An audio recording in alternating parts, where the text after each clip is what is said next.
Hello everyone, and welcome to the Pocono Mountains 200. Gotta exit the feedback there. We are here for the ARCS Midwest Barbecue A-Square Cup Series here every Sunday night. And we're here, like I just said, in the Pocono Mountains for the Pocono 200, the Pocono Mountains 200. I am Kevin Young here in the booth alone here, and we are going to provide a great qualifying session here. We're halfway through qualifying right now, and it's Brandon Proudfoot that leads the way at the moment as he tries to set and get pole position here. And you'll see some notable names on that left side of the pylon, some new faces, and we will get through all those names and faces when we get ready for the warm-up. Right now, as we conclude qualifying, we'll go over everything in the crunch during warm-up. So we'll hold that thought right now. We're going to look to see who's on runs right now. Lilacs here is doing a few extra laps here. Dale Markowski's about to finish up his second run here. We'll cut to him and see where he puts his time. If he can improve, he will jump up to 21st for his troubles. There you'll see him on the board. And then we'll move to Mark DeLayla, the driver here in the number 80 machine. Sorry, I just had to check one little thing right there on my right monitor. Driver of the number 80, I believe. I want to confirm this fact before I say it right now. He is the driver that is sponsoring this race, so he is graciously sponsoring. So we'll see what he can qualify in this number 80 machine here and see what he can do. As he comes off the last corner here, looking like a good run here. This could be lap number 2 for the 80 driver. One of the last few drivers not to set a time here. Cross the line. It's only going to be no improvement or not much. He'll still stay in P31.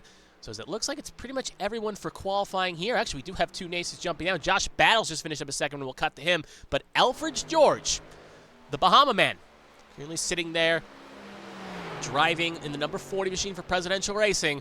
Looks like he will be the last driver to set a time here, most likely. Mark DeLay just improved, by the way, on his second run there. Sorry, second run, it didn't update.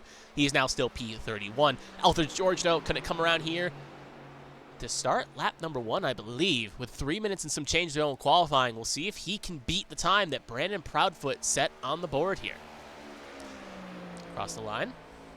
And he will start. That was his first lap. That's going to be P37 for the Bahama man. 57.15. Really going to have to find a lot of time. You saw as we kind of watched him there. Got a little loose off corner exit. So he could easily kick out here for that 40. He's going to have to keep the car conservative and make sure he gets in the power correctly if he wants a chance at pole position. But it still looks like it's a little lackadaisical here. I think he just wants to put down an all right lap and get himself in a decent spot and try to get some good points on the board after this week here. I think as we look at the chat here as he's going around here, ARCS Racing in the chat saying, let's go racing. Let's go racing indeed. Drivers are very excited about tonight. And this should be an interesting race. Pocono is always an interesting track at the very least when it comes to fuel mileage and other things. So we'll see how this affects and how these drivers run out. So as Alfred George finishes up run number 2 here, we'll see what the Bahama man can do with 2 minutes and some change to go in qualifying across the line. And it's going to be no improvement. You'll see right there, still P37 for the driver in question. So he will still be P37 and will be the last of the drivers that put a qualifying lap down, I should say. So we'll cut to, actually, Cody Pennell, sorry, my mistake. Pennell, a substitute this week here, the number 99 machine. He actually is on a second run here, so he has a chance to break into that pole position. Thought he had his 2 laps completed, but looks like he may have towed or something here. So we'll see what he can do for run number 2 here for Cody Pennell in the number 99 Aflac machine. This is now going to be the official last lap here to put down time because I see that thing being a little bit kicky as he comes across the line. He's going to have a flyer if he wants it. And it's going to be no improvement because his first sector lap time was about 5:13, so he clearly had an issue on lap number 1, and that will result in him being P number 29 still. So with that concluding qualifying here, as no driver will have enough time to get around the track to put down another time, it is going to be Brandon Proudfoot who is going to be pole position here, as he not sitting on pit lane right now, so we'll cut to Dan Michelle here, do some laps. Right now, Michelle currently sitting P3. His laps have already been completed. He's just doing some extra practice here, so as qualifying concludes up, we'll let him kind of just drive around the track here a little bit and show off the Pocono Mountains and show us what it is around as we kind of cut through some different angles here, just to show you what it feels like around Pocono and show us the cameras that we'll be dealing with tonight. Nice little wide shot here right from the press box. Actually, can we? It's going to be a little bit too short of a lap. So actually, we'll ride on board here. We'll go in the cockpit. So he's going to do one more lap here. And we'll kind of let him show us what a lap around Pocono is. So we'll let him kind of take us away here for the last 30 seconds. Show us what Pocono is about.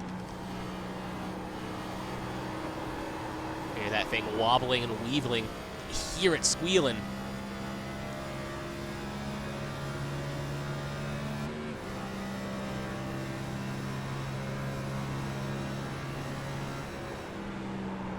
Brake hard in the corner 2 here. But it's a tunnel turn. You can be a little bit aggressive. If you push too hard, you can smack that wall, which could catch a few drivers out, and then we'll see him enter 3, but not get much of a third entry here, as he'll try to cut it in low, get low, and qualifying will now conclude. As you'll see him get off the corner, and that will take us to warm-up right now. So now we're in warm-up, 4 minutes and some change to go here. As we see some drivers go around here, we'll actually get a nice little camera angle here if we can find a good car to follow on here. And we'll go over the ARCS news here as we see drivers leaving the pit lane. Looks like Brandon Proudfoot's going to head out here, as warm-up is a good chance here to practice, get a feel for the car, understand what you can do here. We'll find a driver as I turn off driver details. We'll cut with Daniel Michelle here for a second. He's the first car out on track, but we'll follow with our pole sitter as we head off the news for A Squared. So if you were here last week, obviously you missed a thrilling race in Phoenix, I should say. Strategies played out, aggressive calls, what have you, as it led to finish. And if you don't want to know the results right now, tune away. Go watch that race replay on the ABN2 channel, or if it's later, watch it on maybe the YouTube channel. And 3, 2, 1. It was Alyssa Pelletier-Sharp that hung on a fuel strategy and was able to win that race, the rookie currently. And for that win, 2 things to note for that, as she is now currently atop the point standings and atop the A Squared playoff standings, joining John Hagan and Jerry Bleo, both B-Tron drivers, with wins, and also GearCats Racing's first win as well. Speaking of, it was also in the Rookie of the Year standings right now with that win. Gave her a good lead over Kenneth Cheney and Lilac Zier in the top 3, with Sharp, Cheney, and Zier 112, 96, and 89 points for the 3 of them. And lastly, in the team standings, with that good results, GearCat was able to get in the second in the standings, but Presidential Racing leads the way, and one of those top drivers for Presidential Racing had a good finish last week. Was... trying to remember, Alfred George did good last week too. He had a good finish. Ryan Patel had some already. But regardless, Presidential Racing had some good runs last week, and they currently sit atop the point standings, as they are looking good to keep that team standings looking great at the moment. Speaking of, we'll go over a little bit of the driver news here, and we did have a big announcement this week, as we'll find him on the driver's list here if I can see him. He's on track. There he is, the 34 car right now. He is back, and he is back with line power, as he is now filling back in. Connor Knowlton has been released, I believe, by Line Power Motorsports, and Brandon Featherplace has been called on to take over that seat, as he is now officially driving. So the driver that won the regular season point standings for Line Power last season, I should say, and came within third place finish in the Final Four at Phoenix, is looking to possibly come back, right the wrongs, maybe evacuate the ghost, and try to get a win in the championship that may have eluded him last season. Some other notables as well. David Hawk is replacing Jacob Togado. Donald Ray is subbing in for Tom Sears. So actually, we'll pull up David Hawk here if we can find him real fast in the 28 machine. There he is. He just went up to the top of the board. There he is right now. He is also now in a subbing role as well for Jacob Delgado in the 28. Donald Ray is doing sub duty tonight for Tom Sears in the 14. And Blake Henderson's fubbing in Simkowski, and Withers, Christian Withers, is filling in for Tommy Withers as well. So keep an eye on those names and notables as they go around the track now. But with about 1:51 minutes going on the clock here, that is the updated news for the ARCS A Squared Cup Series. 1:45 to go. As we watch David Hawk here, filling in again in the sub and roll, currently sitting P11. But right now, and this warm-up, fastest driver on the board is the driver that took the pole position, Brandon Proudfoot. Came close to winning last week. Strategy call did not work out. Well, strategy call 4 tires got him close to the front, but he just couldn't seal the deal. Ended up getting a podium, if I'm not mistaken, looking to try to get a win here and clinch his spot in the playoffs if he can win here tonight. Won at the Clash many weeks ago, but that was a non-points race, so needs a win to clinch himself in the playoffs. But to any point how good he's running, currently sitting P2 in the standings, could still kind of coast in if he needs to without a win, but you don't want to leave it to chance. Dan Michelle, though, just jumps to the top of the board. You can see him right behind the 22 of Brandon Proudfoot right there, as he does his times indeed. So weirdly enough, top 3 at the moment are the 3 strong cars last week. See if they can keep that momentum going here. Looks like we also got a poll in the chat right now. Thank you for ABN2's mom, Carmen, I'm assuming, is the one creating that poll right now. Over, under, 8.5 caution. So vote in the chat right now if you think, if you're watching this live, vote in the chat right now if you think there's a good chance that we'll have over 8.5 cautions or under 8.5 cautions. Use your bits, place your bets. If you're correct, you may win yourself a nice little dandy few extra channel bits points if you end up predicting correctly. So vote now, and we'll see if that is correct or wrong at the end of this race. So 10 seconds to go warm up, and we are going to get ready to start this race. It's going to be quite interesting to see, and we'll see how it all plays out.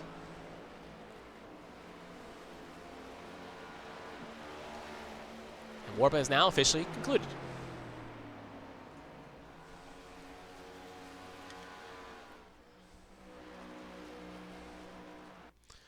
All right, as that is now officially concluded warm-up here, we'll let that tower switch over, and we'll go over the results here for qualifying. We'll get it to the top here so we can actually see who starts it off, and we'll quickly just take that off too so we get a nice little full screen. So right now at the moment, Brandon Proudfoot leads the way, and that's supposed to be Brandon Featherplace in position 2. Made a little mistake on the overlays, but that is Brandon Featherplace lining out the front row there.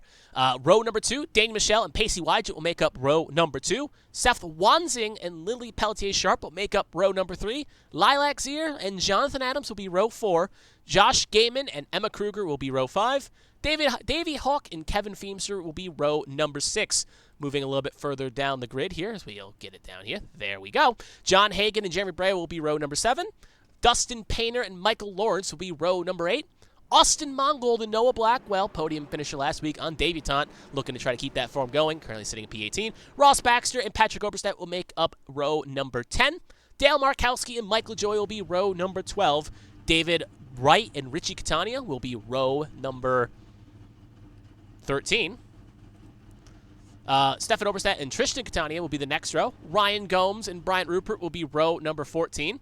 And Cody Pennell and Joshua Garrison will be row 15. Moving a little bit further down, we got Mark DeLayla and Kenneth Cheney in row 16.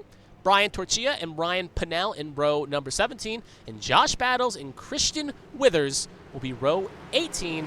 And then Alfred George down the right the next row. And James Kerr will be rounding out the field in P39.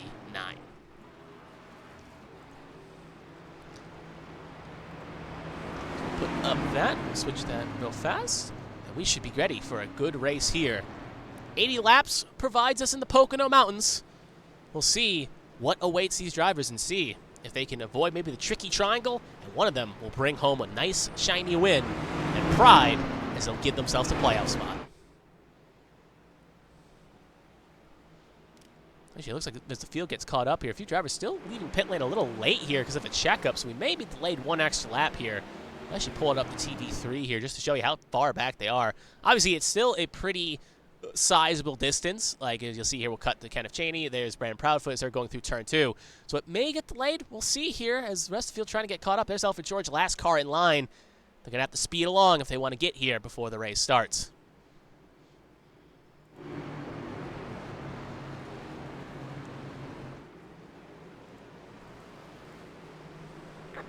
And we are going to get to the late, so as we saw there with the cars not getting caught up here, so we'll actually just show back here Alfred George. That's kind of, there we go. Alfred George, you can see as he's still getting caught up here along a few cars, they got a little delayed leaving the pit lane. We will go one extra lap here, so we'll get one added delayed lap around Pocono, so we'll have to hold those horses. Drivers will have to kind of get out of that focus mode for a second, take a quick breather, and then get re-locked in as we'll go one extra lap here.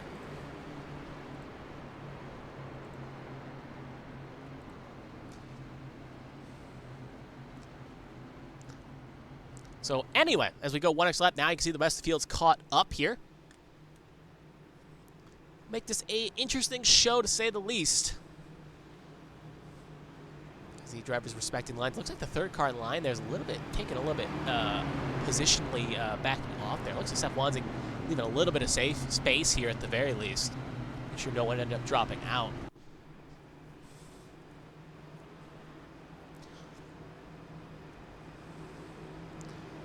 Again, it's a very long track around here at Pocono, at least 2 miles, so pace laps around here can feel utterly slow, and it's just building that tension that these drivers will have to deal with. By the way, before we get ready again, there is a chat poll right now for over and under cautions. If you want to field the vote in that, do so, Klein. Right now, the unders lead the way in the poll, and we'll see how that shakes out because the poll about to end here, so make sure you get your votes in. Other than that, though, one more time, thank you for joining us here on ABN2. I'm Kevin Young, and hopefully this Pocono 200, the Pocono Mountains 200, provides you a great entertainment here on your Sunday evening. Now, as the field gets bunched up here again, it's going to be Proudfoot and Featherplace front row here. We'll see what that 22 can do on this restart. Well, start of the race, I should say.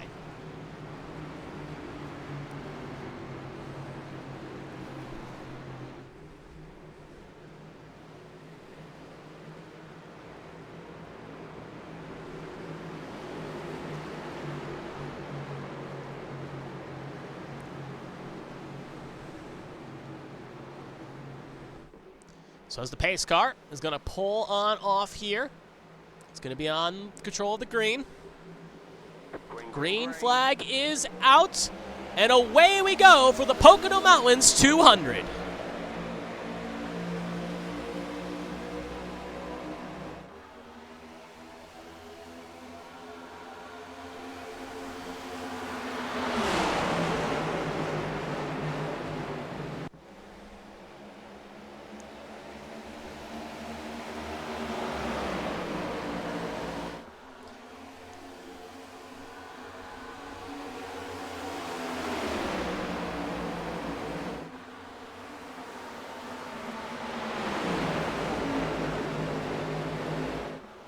Ooh, I have to hold that thought. I was going to wait to let the lap continue here. You can see Proudfoot gets a little loose there. Trying to jump down the field here to find him. There he is. Was going to let that lap complete before we cut back in. And you can see he got loose off of 2, got a great run, and just couldn't take it, and ended up having to take evasive action, avoided not the hit. Luckily, did not get shot up. Great save, and he will not end up wrecking out. But if we cut back to the front, Brandon Proudfoot will lead lap number 1 here, with now Wide putting up the second, Sharp the third, Michelle fourth, and Adams fifth. Top 5 looks like that at the moment. You know, we got some strong drivers here in this top 5. A lot coming from the HTL kind of banner here, trying to make a name here. You can see a lot of commotion in the back there as well, so 2 wide. A little bit further back, we'll see if we can get one of those battles up on the screen here. We're kind of a little bit further back. Right here, you'll see Cheeseburger Lawrence making a move on Davey Hawk, and right there you can see Cheney and Painter get a little bit argy-bargy right there, just in the back there, as they fight for position through the tunnel turn here. And you can see right there, Kenneth Cheney looking to make a move here, possibly make a move on the 29 of Mike LaJoy, maybe even take it on the 41 of Oberstadt. He's feeling a bit brave in that 76, had a poor quali, up 13 spots from where he qualified. He feels confident as they're almost 3 wide here. He's not going to be a little bit smart there, not force the issue. But you can see already they're getting pretty racy in the back here, just trying to get positions and get advantage where this field gets sprung out. And Cheney again takes a poke and a prod. Now going to be on the outside, David Wright from Prophecy Motorsports. And there you can see Brandon Proudfoot right there. Obviously, right now, not the race going the way he wants to at the moment. He knows he's got a fast 34, but it's going to be hard to get that thing back up to the front when necessary.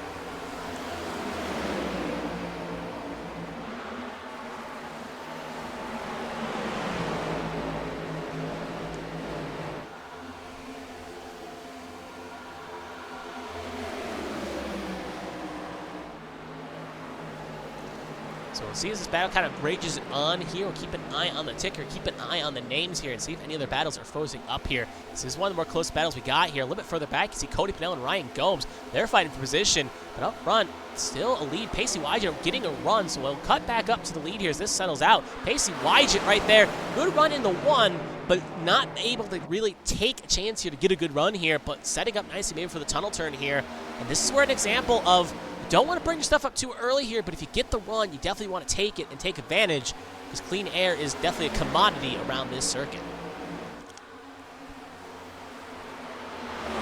It's just a matter car holds on the second here. You can see a little bit further back as well, taking up the mirrors here. We'll actually cut to that in a second here. If the 0, actually we'll have to hold that thought. It's 00 is getting a little feisty here, wants to get a run, but you can see it in the timing and scoring. Emma Kruger's in a battle with John Hagan. We'll take the wide shot here. You can see right there, a little bit racy in the back. So we'll focus on this battle for the lead just for a second. We'll actually take a wide shot if we can, just to show you what's happening a little bit further back there. You can see right there, Lilac Zier, Emma Kruger, Noah Blackwell, but we do have that lead battle for the lead here. The 00 going to try to take the lead in this race. away from the 22. He's going to have to send it a little aggressive, but can't really slide it in here. He's going to have to back it up. As you can see, one car about to get caught up here. That is the Austin Mongold in the 4. We saw him on lap 1 have a little spin there. Got a little loose off corner 1. Obviously, the effects of that has plagued him here a little bit. Now he's trying to make sure he doesn't go a lap down. Speaking of, didn't actually let the viewers at home know what the stages are here. So to go over that real fast, first stage is going to end on lap number 15. Second stage is going to land on lap 40. As you can see, a battle there for third place. We got Jonathan Adams taking an aggressive send on Lily Pelletier's Sharp here. And this Seth Wansing in the wings. Got a Gearcats car under pressure here from B-Trons. And look at Seth Wansing. He's ready to join the party. It is 3 wide coming down the backstretch here. And we have a caution in the back. We'll have to hold that thought. Dustin Painter, Alfred George going to afford it. There's Kenneth Cheney. He was involved. Looks like we'll see if anyone else was involved here. Kenneth Cheney, a big piece here. Dustin Painter, like I said, in the Buc-ee's machine, he had a piece. But it looks like they're the only two that got major licks here. Obviously, it may have checked up some other drivers here. But those two are the ones that had a big effect there. As they do get going, you can see as we'll get a little closer to Kenneth Cheney. You can see a little bit of damage there on that right corner panel, a bit cracked, and same thing with the right panel there. So we'll take a look to see what happened. So we'll pull it up on replay here. Right there, you can see these two cars that we thought were around there were involved in the incident. So we'll take it from a little wide shot here, TV3, and we'll see what happens. We'll play it at real time here. You ready? Ooh, right there. We'll slow it down here and get a little closer because you can see already the effects there. That 65 is getting a little bit wobbly there. So we'll play it at half speed here. He already got a little wobbly. There's Brandon Featherplace behind, by the way, and that thing already starting to kick just a bit. So it got a little wobbly, chased up the racing surface, and right there he ends up getting into the 75 with Dustin Painter. At that point, they go low, and then you're going to see in a second here, we'll let it play back out. We'll actually cut the Kenneth Cheney here and let it play at live speed. They start coming up the surface. David Wright ends up avoiding, but look at that lick the 33 at Dale Markowski got. Nowhere to go for him, and he ends up getting a big lick. And look at that car right there. Evasive action low and avoids it. So we'll take another look here. We'll actually cut back here. And speaking of that 33, we'll follow Dale Markowski here. And we'll let him kind of take us through a perspective here of what he saw through this situation. So we'll play it out here. You can see right there kind of riding around here. Accident happens in front of him, and he goes high. And at that point, just nowhere to go for him as the car shoots down the racing surface. There was one more car involved here. I want to see if I can find out who it was. I believe it was maybe Mark DeLayla. It was Mark DeLayla. So we'll take one more look here as well, and we'll ride on board here with Mark DeLayla. He had a wild ride here himself, ends up avoiding it. So we'll take it from, if we can find a good angle here, we'll take it from his cockpit. There we go. So we'll ride on here with Mark DeLayla, and we'll let him kind of show us what he saw, because he had a very close shave here. Then a little bit further back, obviously a little bit further back the incident happened. That was around 15th position we saw the incident. There you can see the smoke. DeLayla is thinking he'll go low here. He'll follow the 71 of Battles. At this point, you can see Kenneth Cheney going down. He's on the brake. Kenneth Cheney not holding the brake there and gets a little piece of it. But that easily could end up taking out the engine of Mark DeLayla, and luckily, he'll take that any day of the week over major damage. So back to live action. We'll see actually Kenneth Cheney coming in this time by. We'll actually show this. Back to the front, though, no major changes up front here. Most cars not pit under service that time by. Only notable cars that came in were Austin Mongold, who had a little touch of all earlier. Luckily, he avoids going a lap down, too, with this lovely time caution, so he will stay on the lead lap. James Kerr comes in as well. Donald Ray, Markowski, and Dustin Painter as well comes in. Actually, he's not in yet, but he probably will come in this time by. So most of the cars involved in the incident come in, and a few drivers a little bit further back. Lucky to get off sequence here, maybe try to make something happen, as the stage does end on lap 15. So we'll see what these drivers can do here.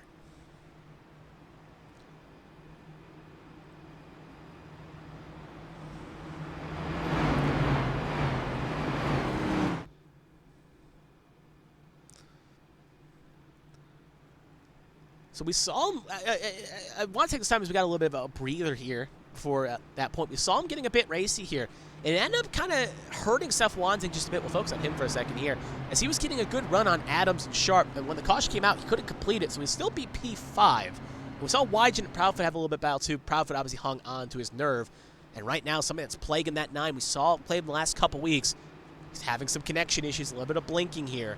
That was a threat last season until he got it settled. So we'll see if that's just a minor flare-up or if that could be a bigger problem for the Tombstone Motorsports driver.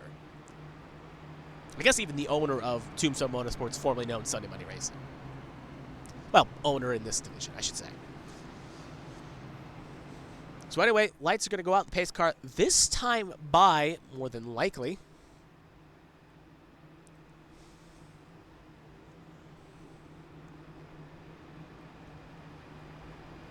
we'll confirm that right now. Lights are now officially out on the pace car, so fuel will get bunched up. So we'll run over that quite now. You can see Proudfoot and Wygent, they will make up row number 1. Moving down, we got Lily Pelletier Sharp and Jonathan Adams. They will be row number 2.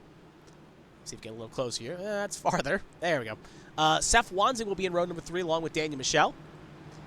That's row 3. John Hagan will be in row number 4 along with Josh Gaiman. And row 5 will be Emma Kruber and Lilac Zier. So that will be the first 5 rows here. And you can see a few of the notable names a little bit further back. You can see Sears rookie Noah Blackwell was coming off the win last week. He sits in 11th. Kevin Veems are really good right now. Currently sitting P13. Brandon Featherplace started the front row. Currently sitting in 16th. And the Oberstadt brothers, 18th and 19th respectively. Can't see him from that angle, but they'll speak him from that angle. So that is a rough look at the top 20 here. But still, Brandon Proudfoot has led all 9 laps of this race and is looking to lead at least till the stage end.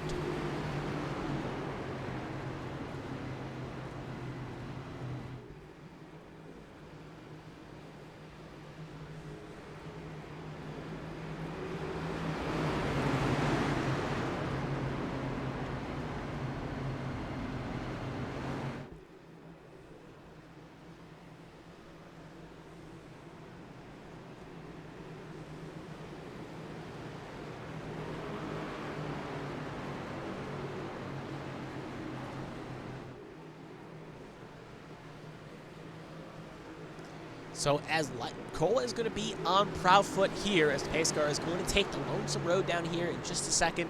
Down pit lane, hard left turn. There he will pull Fred. I believe his name was Fred now, so Fred will take the Lonesome trip down pit lane. It's going to be on Proudfoot's control. Green flag is out, and away we go again.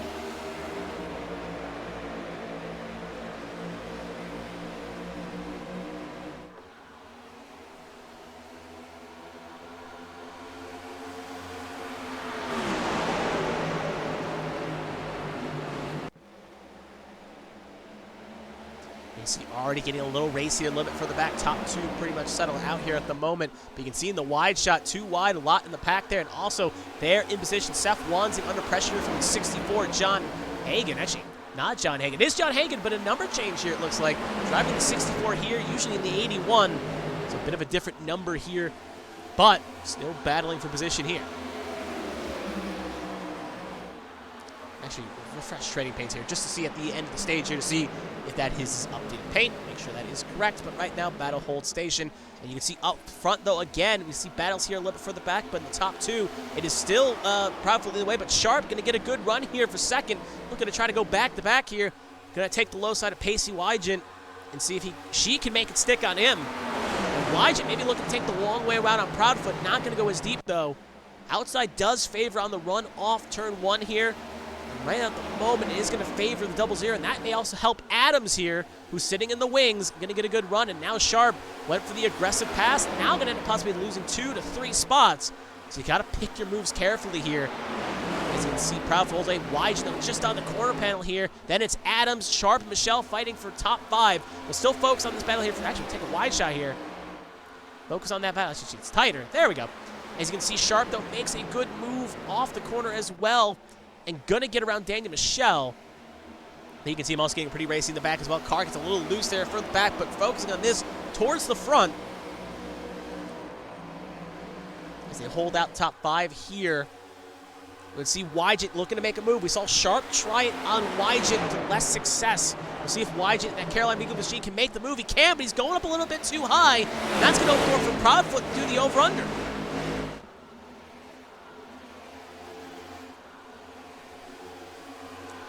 But Jonathan Adams there, Proudfoot ends up trying to do the over-under there. Does not work. Now in a bit of a corner spot here. He's going to have to try to hold the low side here. Adams going to try to hang it around the high side here. Oh, Proudfoot going to fit the open hole there. He'll cut his losses. He'll slot back in the 3rd. And Wygent will take the lead of this race. We'll see if he can lead this lap as they battle on. A little bit further back. We're actually going to focus on a little bit further back here.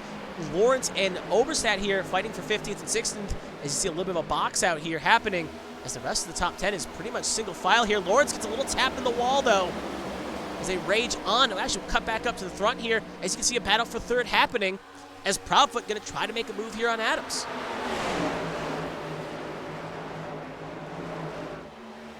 Remember, stage ends on lap 15 here. Driver still fighting for play. Top 10 end up getting points here.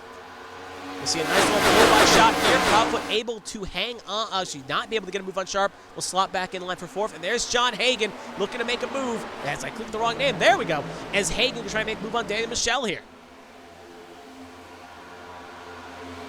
Going to be on the corner panel here. Obviously, you want to set low to go high. Really, when you want to make a move in the low part of this corner here, you want to get a good run and set yourself in a nice spot to make something happen here. As we'll see a long shot here. Hagen will not make it work, but he's going to try to set himself up for a move here down the straight. But as we come to go to the stage, right now it's Pacey Wadley in the way. Feels pretty much settled out here. You can see a little bit further back, getting a little racy just inside the top 10. There's Emma Kruger right now, currently 10th car in the points right now. Last driver getting stage points at the moment. Lilac Zier right behind for Presidential Racing, looking to try to take a point away. Maybe EO4 trying to get inside that top 10 to get an extra point. As you see further back, rest drivers fighting out for just outside the top 10 here. No points, but just trying to get themselves good spots for future run. A little bit further up, though, you can see right there, Sharp and Proudfoot, they're still fighting here. And you can see the gap for the lead closing as we're coming to 1 to go in the stage. John Hagan with aggressive send there, trying to make a move on Daniel Michelle. But as we come off the last corner, we're going to hit the white flag in the stage, the end stage, number 1. Wygent leads the way, Adams in second. Take a nice wide shot here. You can see another car. I think that's Mongold again. Possibly going to be a threat going lap down here, still earning some damage. But John Hagan right now, top 2 settle out. John Hagan, though, looking to get a good run here. And Daniel Michelle, Seth Wansing, and Gaiman ready to be in the wings if a run comes here.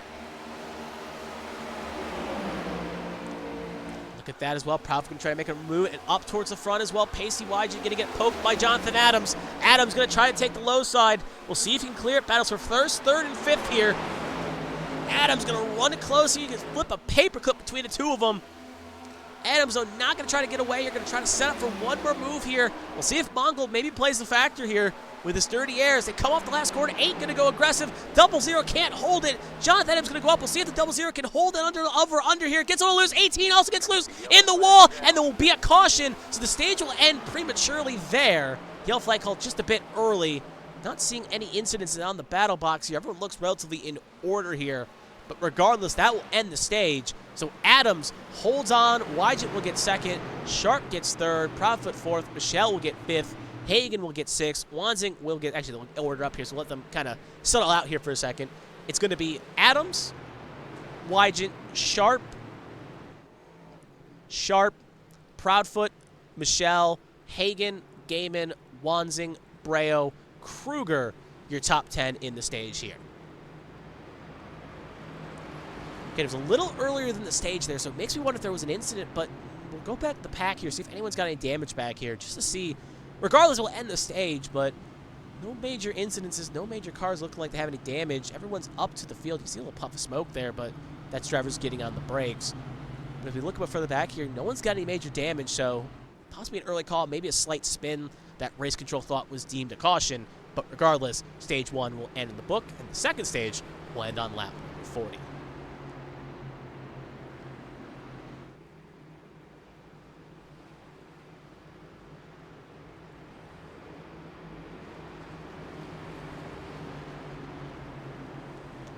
So obviously, as most of the field here has not made a pit stop yet here, highest one, only driver in the top 25 that has made a pit stop is Kenneth Cheney, who pitted on lap 7 for damage. We'll see if any drivers maybe that came in under that caution like to stay out, but most of the field coming on in.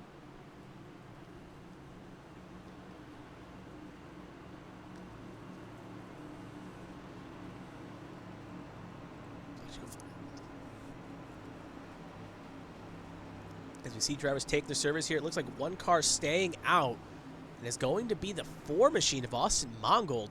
So we'll see pit stops happen here. We'll let the field get cycled up here, and we'll go to Proudfoot here, as he's going to be the line to the camera here. So we'll see how it all shakes up. Most drivers like to take 4 tires here. See if anyone maybe rolls the dice.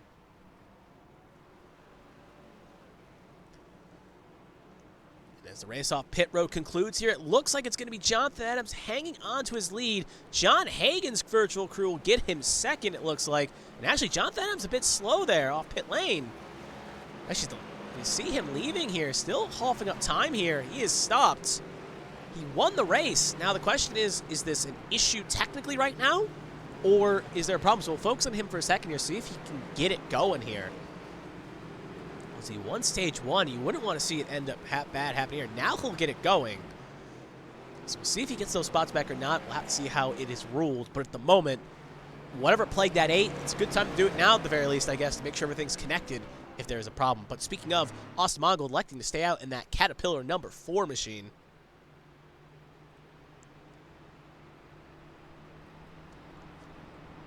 As he elects to stay out here. Now we'll see if he elects to come back in.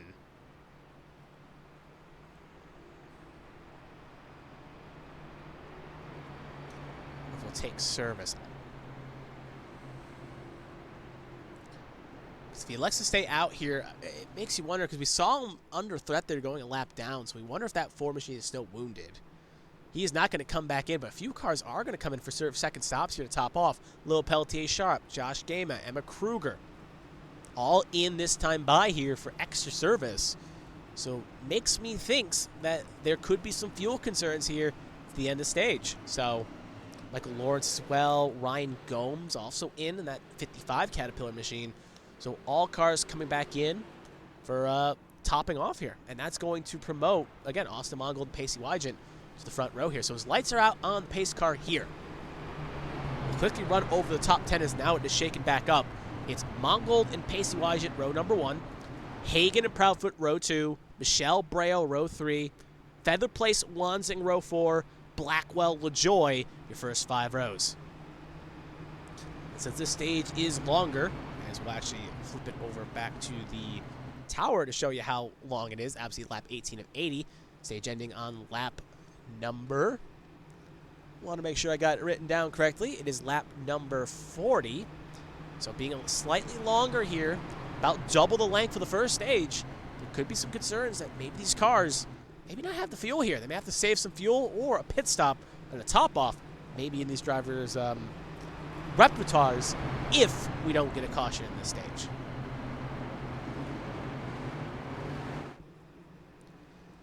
Just quick reminder. Oh, actually we have in the chat here, it looks like Jonathan Adams sped. So that is the reason in question for what happened. So Jonathan Adams sped in the pit lane according to what I'm seeing in the chat. So that is why he coughed up those positions. That is why he is starting in the back. So at least it was under caution, not under the main race. So it's going to be on Mongold's control here. Mongold, Wygant. We'll see if Mongold's old tires are last pitted on lap number 12, actually. So came in right before the stage ended. Has 4 fresh tires. So slight advantage, slight disadvantage. We'll see how it plays out. Green flag is out, and away we go.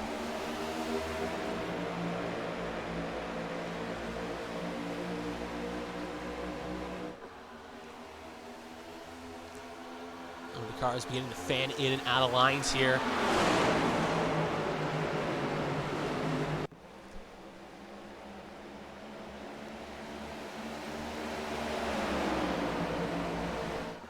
Car a little bit low on the downside right there. It's Tristan Catania getting a little bit too low, gets a little loose in the back shot there, but it's folks up towards the front. Wygant going to try to go low side around Mongold. The Carolina Beagle Racing machine will go to the point and take the lead. See if anyone else can follow suit here. Ooh, there you can see Mongold as well. Possibly Hagan going to try to go around the long side here, but Mongold not going away here. He's gotten some track position. We'll see how he can make it work. You see cars beginning to fan in and out for position here. Top 10 looks pretty set at the moment. We'll take a wide shot here just to show you what's going on down the racing surface there. You can see Brandon Featherplace right there in a battle here for P9 along with Mike LaJoy here. And there's Danny Michelle as well. Featherplace trying to make a move here. Going to make it a 3-wide salute here. I think I saw a car get a little loose in the back, and it was a car getting loose, and that's going to be a caution. And looking right at the moment, you can see it's the 82 of Brian Torchia and Josh Gaiman. Bad luck continues for him. He was also involved. You could see it in the wide shot there, car getting a little loose. It ended up being him, at least in some capacity, And you can see as we'll take a shot here, Torchia had to jump to the pit lane, and looks like at the very least that 61, a little wounded, but not looking horrible that he can't continue on. So we'll take a look here at the replay as we see Gaiman limping around here. Take a look at the replay, and already you can see the piece of what happened, but obviously Torchia was possibly not involved here. So we'll rewind here, play it back here just a bit, and I think we can already see the piece here. Yeah, you can see it as we go back. So we'll pause here. We'll pull up Josh Gaiman, and we'll let it play to about here. Oh, wait, hold on a minute. That may be more indicative. So we'll actually get a little closer if we can. I can find an angle here. We'll do it from the blip. That's way too far away. Chopper? That's better. So we'll let it slow down here and keep an eye on Torchia and the 82 and the 61 of Josh Gaiman. So play it at 4th speed. Yeah, 61 was on the brakes. 82 was not braking quick enough there. Ends up hitting the back of the 61.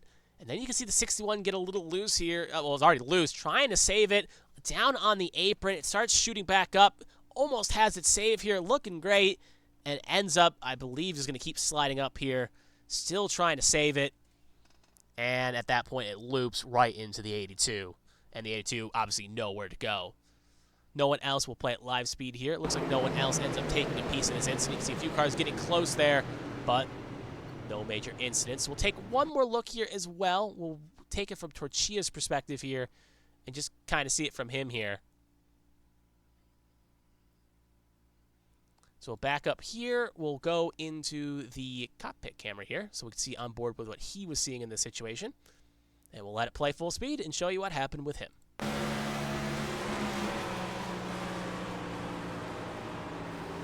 Gives a little bump, trying to hang high, hits the wall, and then obviously 61 comes up the surface, and he has to be here, and I believe the engine, yeah, gets some major damage here and ends up just jumping to pit lane. So back to live action. There's Josh Gaiman right now, still on the surface. Did not elect to come in under that last lap of service here. Now will come in now to top off. Obviously, remember, he came in to top off at the end of stage 1, and putting him back there, maybe a bit of a decision he regrets, as it puts him back with the squirrels, and he ended up finding an incident, to say the least. But front field right now, no major cars have elected to come in as we're still under pacing here. That will be our 3rd caution of the night, 2nd caution if you don't include the stage. Let's see, as this allows those drivers that may have had some fuel concerns to save that number. Worth noting, cars that elected to come in that time out. We'll run over some names here. Under that lap of service. Looks like not many came in. Dustin Painter, Josh Gaiman, and Joshua Garrison all came in. Everyone else elected to stay out. So if there were concerns of fuel, no one elected his opportunity maybe a little bit further back, like a Ryan Pinnell, Ryan Gomes, Dale Markowski, Michael Cheeseburger Lawrence, Jonathan Adams, maybe electing to come in and try to get that number a little bit more questionable. So we'll see how it all plays.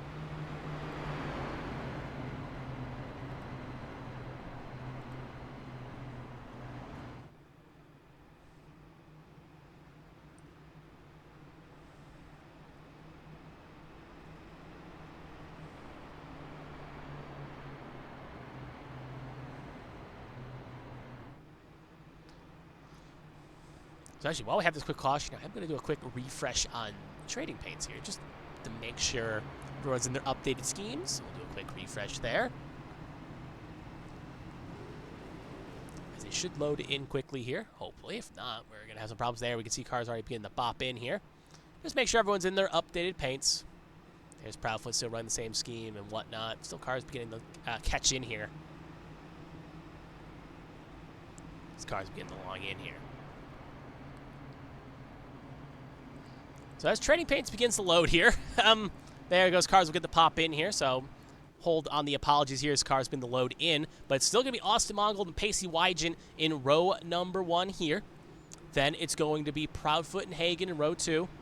It's going to be Blackwell and Breo, row 3. Michelle Proudfoot, row 4. Wanzing LaJoy, your first 5 rows here. With a quick little race summary, we have 38 cars still running. Only retirement is Brian Torchia, who decided to pull it off to the wall after the most previous caution, leaving us with 38 cars running on the field.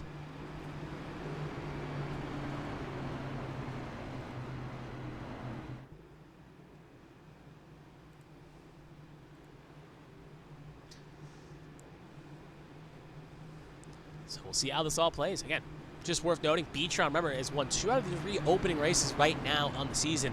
And right now, we have, at the very least, a B-tron car in the front row in Austin Mongold, a B-tron car in the second row with John Hagan, and a B-tron racing car in the third row with Jeremy Brao.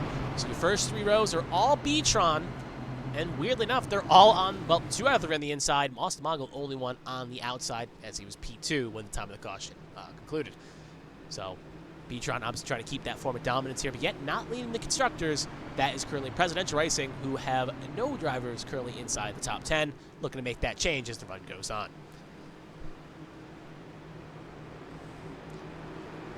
Pace car is going to take the lonesome trip down pit lane. Oh, a little bit of a big move there by Hagan. He went really low there. Very odd, but no one got really affected, so we'll still be going green. Pace car going to take the lonesome trip down pit lane. Going to be on Wygen's control. Green flag is out, and away we go.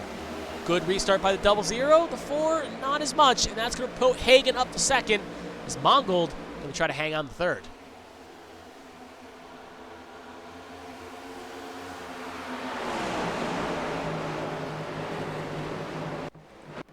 Go a little bit further back here as we see the top 2 set up there. You can see the 72 of Blackwell hits the wall there, gets a little touch of the wall. Unrelated to an incident of point there, just ends up going just a bit too deep and ends up piece, but right at the front, we saw it happen for a second there. John Hagan got to run off 1 there and will take the lead of this race away from Pacey Wygen. Will have to set himself down in a second. As we're focused on the battle a little bit further back there, you can see as well Brao and Blackwell fighting hard for 5th. We'll actually cut to that right now in a second here and let it kind of settle out. There's Proudfoot currently sitting at 6th. But this is 74 and the 72. Makes you wonder where the 73 car is at the moment, if there was one, as right now they're still side by side. 00 got a little loose off the exit. As you see that battle shake up here, we'll cut back up to, as they settle up here, we'll go a little bit further back to Seth Wanzing. There's a bit of a box here along with LaJoy, Michelle, and Feather Place. But everyone gets settled out here.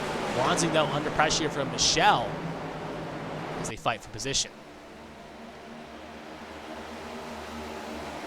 9 almost plows up the race surface there, almost gets into a piece here. We'll actually cut back up the third here as I just saw it on the vital box. You can see Proudfoot electing to make a move here on the 22 machine. He'll slide on up and in, and oh, he hits the wall for his troubles. Big pancake there. Looks like he hit it flush, but we'll see if that has any effect, and that's going to allow the 72 a chance to get a run here. Along with the 4, the 72 is going to get in the back of the 22. That's going to check up the field here. Everyone's got it straight, though. No one is majorly turned around here. We'll go to the wide shot just to show you. But that is going to check up times and speeds, going to allow the top 2 to check out. And it's going to allow a bit of a cluster here as it's promoted Feather Place up the 5th. And there, a little bit more contact between the 42 at David Wright and the 22 on Proudfoot. So from 2 corners, it went from bad to worse for the 22. You've went from comfortably in 3rd, now just outside the top 10, now in a bit of a scrap with Wright here. As you see Wanzing make a move with Michelle.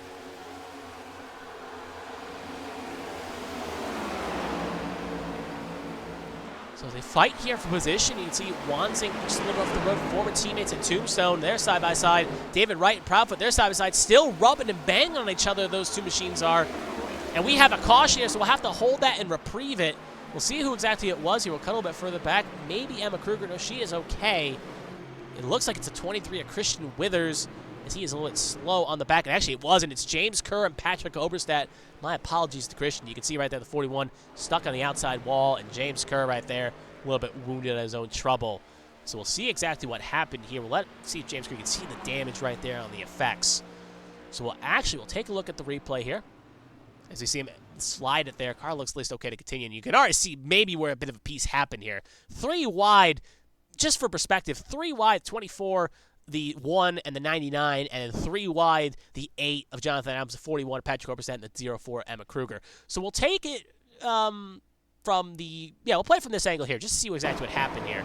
And we'll kind of take it at a slow speed here just to see what happened, because it happens through the tunnel turn here. And more importantly, James Kerr is not around here. He's a little bit further back from this incident. So 41 and the 8 side by side. Oh, 41 drift up the race surface a little bit into the 8. They touch. 41 tries to save it. Hits the wall hard. It shoots him down, and you can see where this is going. James Kerr gets kind of ping-ponged into the wall And look at the 14, the fill-in driver, Donald Ray for Tom Sears. That Flex Seal machine, also nowhere to go, and you can see the hood fly away. And also, Christian Withers got a little click as well. You can see the damage that affected him, so we'll play it back full speed here. And Withers ends up piling into James Kerr as well. So we'll take another look here. We'll actually take it back here.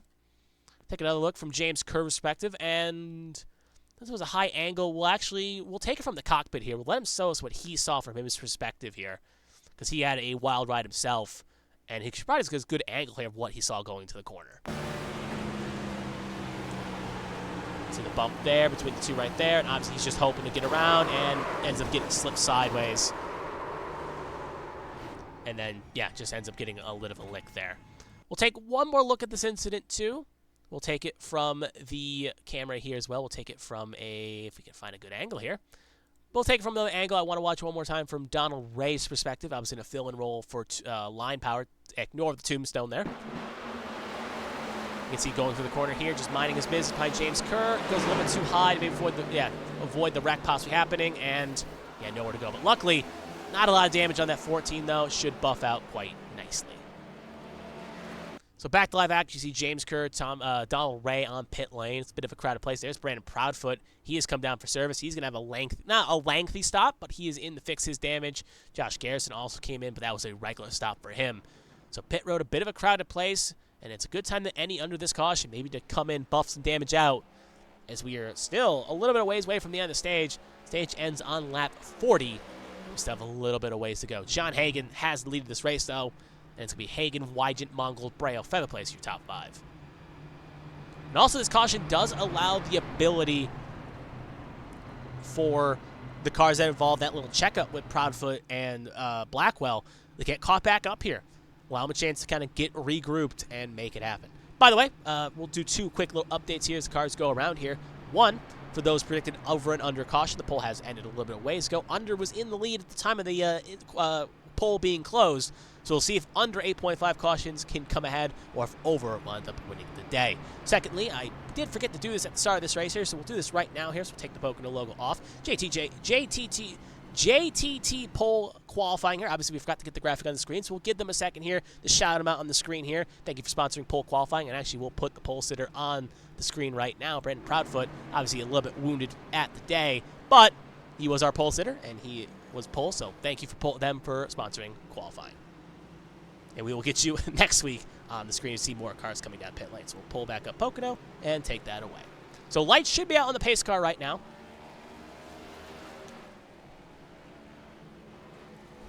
As it's going to be Hagan and Wygant, row number 1. Mongold and Braille, row number 2. Feather Place and Joy, row 3. Zier, Blackwell, row 4. Michelle and Wanzing, your first 5 rows.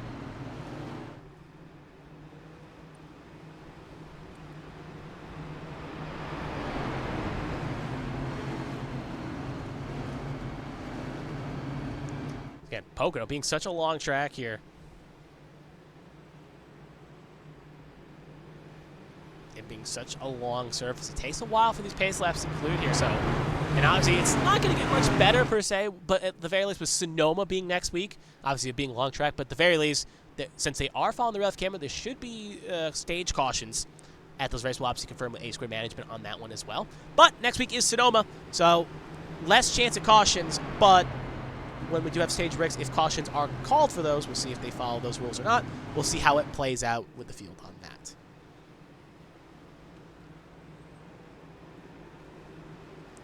So, it's going to be on Hagan's control here, as we will come back to racing on lap 30, and it will give us 11 laps to go in the stage. We'll see if Hagan maybe hang on, or hang on, or if maybe Wygant can take back the stage he lost at stage number 1 here.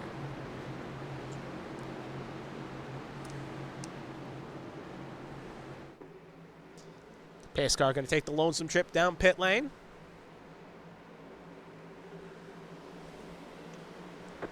Green flag is out, and away we go. Good launch for the front row there. Mongold holds nicely in third. We'll cut back in line here. This car's fanning for position here.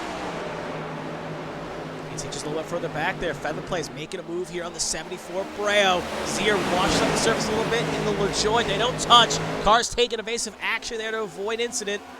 Oh, not avoid incident, just avoid getting loose. You see back here, they're still fighting side by side. Feather Plays is going to lose a spot to LaJoy going through the tunnel turn. Now Zier going to have a chance to make a move around the high side. Wands and Michelle, they've been in a battle for many laps. They still can't get off each other here as they are still fighting for position. And that is 8th and 9th, respectively, they are fighting for. We'll actually cut back there. Joey, and there's Blackwell, currently last car in stage points, currently sitting in P number 10. As they fight here for position, you can see making moves happen here. Wydget not getting a run. Hagen will cut to show you to the front here just in a second. Wydget not getting a run, but you can see as they get a little bit further back there, Michelle looking to get a run there on Wanzing, try to stick it in low side here. And we'll jump up and switch around, but Wanzing going to try to do the over-under here. We'll see if Michelle can get back in the throttle quick enough. He can't. Wanzing going to take the spot back. Now Blackwell going to try to be on the attack here through the tunnel turn.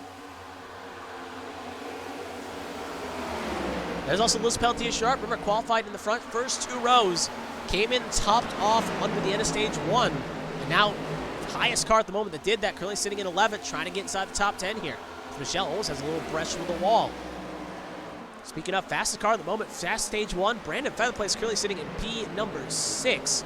So trying to get back to that front row as well. Side by side, they are. Look at that run as Sharp gets in the wall. We'll cut a little wide shot here. They're side by side. A little bit further up. Featherplace, speaking of the car that's getting a good run, he's on the inside of LaJoy. So 2 battles happening here. We'll cut the both here if we can. Featherplace going to try to go low side on LaJoy here. Breo going to cut it off.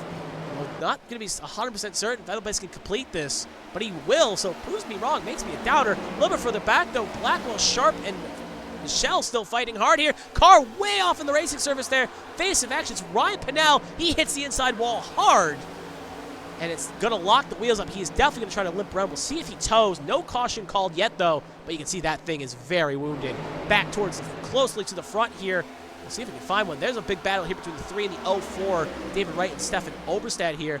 This is currently sitting for P12 and 13 respectively. 13, 14 respectively, I should say. So right around just outside the top 10 here. Back to the front here. Pacey Wygent making a move and actually cut away from an incident there. My mistake. Brian Russ Baxter makes us through. It looks like it was the one of Brian Rupert there. He was involved in this incident. Looks like James Kerr also had a piece. Actually, not James Kerr. Sorry. It looks like he was. Ross Baxter had a big piece there as well. So actually, we'll just take a look here to see what happened. As you can see, the incident occurred and then cars got de-stuck, but still caution was called. So we'll take a look here. Obviously, it's a little bit further back, the incident. You can see right there, it's the 8 of Jonathan Adams and the 1 of Ross Baxter that were involved. So we'll wind out here. I believe it may have been a clear incident here, or maybe a slide up. We'll see here. So we'll take it about here. We'll go into the chopper camera here. Good angle here, and we'll take it at half speed. You can see right there, this 28 of Hawk, the 1 of Rupert, and the 8 of Jonathan Adams. Obviously, the 1 has nowhere to go. It starts washing up the surface just a bit.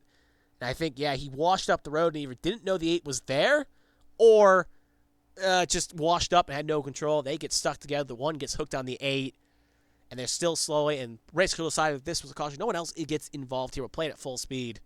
You can see no other car gets majorly involved here. They even get de-stuck. But knowing that was a crowded part of the track, caution was called and deemed an incident. We'll take one more look here as well. This is actually a little bit further back here, so my stake battle box will actually rewind here. Take one more quick look at this as well from Jonathan Adams' perspective. You know, taking the long way here. Bear with me. There we go. We'll pause there. And we will take it from the TV perspective as well. And we'll just kind of take it from the press box here and play it at full speed. Again, Adams is on that high side. Rupert drifts up just a bit. They get stuck together. And both cars end up getting that. You can see a lot of cars taking evasive action. No one piles in, which is good on the field there. And that will be the next caution of the night. So back to live action.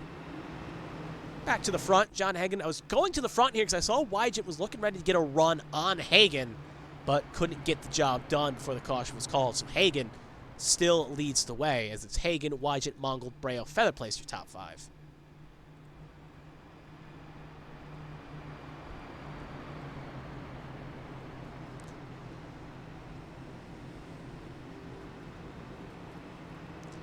So this gets interesting as the stage is coming rapidly to a close here.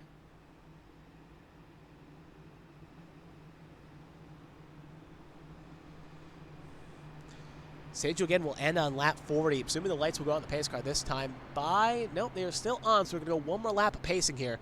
So we will be going green on lap 37. We do see a handful of cars pitting here, maybe to try to jump the gun here and get in as pit roads up. David Hawk, Feemster, Adams, Proudfoot, Lawrence. I'm not going to cycle through everyone here. We'll actually watch Proudfoot here for a second, as he will have a good perspective to show us how pit lane is crowded here at the moment. But you'll see him as it's a crowded place right now. Proudfoot, Adams, Hawk, Feemster, Painter, Lawrence, Pinnell, Delta, Delayla, sorry, not Delta, Delayla, Catania, George, Painter, Rupert, Ray, and Kerr all in. Some obviously involved in the caution. Others coming in here maybe to top off. Or, more importantly, with the stage being so close to completion, knowing that these drivers may not have a good chance of getting stage points, coming in, doing what Austin Mongol did at the end of stage number 1, come in before stage ended, stay on the lead lap, which obviously they'll be able to do, bearing under the caution, and then stay out and get the track position before this race concludes. So, call here. We'll see if it works out for any of these cars. And most importantly, the furthest one in the field that came out first was Proudfoot, ended up taking 2 tires. Most of the field here took 4. But back to the front. It's Hagen leading the way. We should be going back green on lap 37. And more importantly, that will give us 4 laps to settle this thing. And if another caution were to be called, it should end the stage. So we'll see if Hagen can lead the way and get another stage of victory. I believe, if I'm not mistaken, I will confirm it right now. If he does actually end up holding on to get this stage, it actually would be his first stage victory. So he has not won a stage yet this season. Same thing with the 00 Pacey Wyatt. Neither car, actually more importantly in that top 5, neither car at the top 5 has won a stage so far this season. So it could be not a historical achievement per se, but a season achievement if one of these drivers can win this stage. Lights out on the pace car here. See if anyone else elected maybe to come in and get off sequence again. A few extra cars coming in. Michael Lawrence taking the trip down, along with Alfred George and Brian Rupert. Probably Rupert coming in for a little bit more damage repair. Lawrence coming in maybe to top off and just get out of the ruckus if another caution were to get called and not end up taking damage. Speaking of it, those are curious. We do have 1 fast repair on the drivers do have if necessary. So if you don't get the car torn up, you can come in, get it fixed up, and try to get back out and be competitive. But you gotta know, if you lose your fast repair, you're always at a risk of getting terminal damage. Speaking of the front of the field right now, it is going to be Hagen and Wygent, row 1, Mongold and Breo, row 2, Feather Place with Joy, row 3, Zier and Wanzing, row 4, Michelle and Sharp, row 5. Like I was saying earlier, Beatron having a strong day at the office right now. Really, since stage 2, they have the top 5 spots. 4 of them are Beatron. 1 is Carolina Beagle, and the other is Line Power. So that is your top 5. And actually, I think, yeah, 5 of the teams have in the top 10 here. Gearcat's car and Sharp is just inside the top 10. And President Racing's Lilac Seer is currently sitting in 7th. So, nice little mixture, all teams here in the top 10.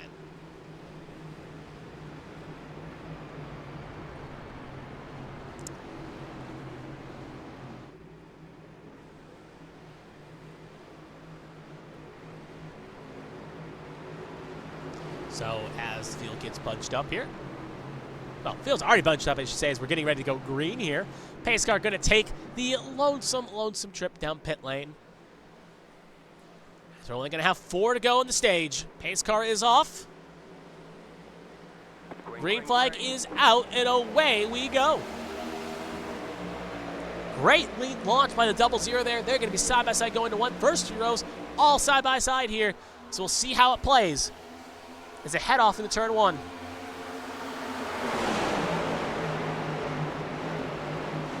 Look at that Breo trying to maybe make a move here, make it 3 wide. Can't get the roll in though, trying to set out a Wygent. Wygent has maybe the third line of the high side. Car spinning in the back. Emma Kruger involved, along with a few others. We'll get it back there. Kenneth Cheney got a little lick too. And that is going to be presumably the end of the stage here. 004 here around 76 a well of Kenneth Cheney. I don't think Emma Kruger hit the wall horribly. We'll see if Emma Kruger is wounded here, at least a little bit on the front. Kenneth Cheney, they both get it fired up. We'll see if they're crab walking, if any suspension damage, toe link broken. Both cars look relatively okay in the turning, but obviously not how either driver wanted the stage to end, at the very least. So as we take a look here at what exactly caused that incident there. We'll take a look here, as it should be the end stage. We'll do a recount of that in a second here. So we'll let it play. We'll go from a chopper camera here.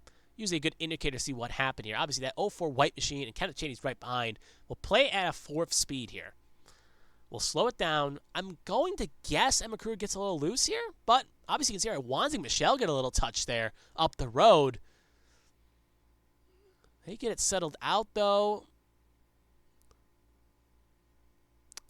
Oh, yo, that's David Wright and Emma Kruger get the touch. That gets Emma Kruger just a bit squirrely, sends her down the road right into Kenneth Cheney, and Kenneth Cheney, obviously, nowhere to go for him. Luckily, Kruger here gets a little tap. Luckily, hits it flush, does not hit it with the engine, so should be relatively okay. Should buff out to play at 5 speed and let it play. We'll take one more perspective there from Kenneth Cheney. And again, I just usually like this angle, so we'll let it run here. We'll take it from, if I can find a good angle here, we'll take it from his cockpit here, and we'll show him what happened from his perspective as well here. You can just see right there the side door slide happens, Kenneth Cheney goes low, and then just gets hooked. Luckily, again, doesn't get major damage, doesn't really hit much, but obviously a wild ride for that 76 machine, the rookie from Miami, Florida.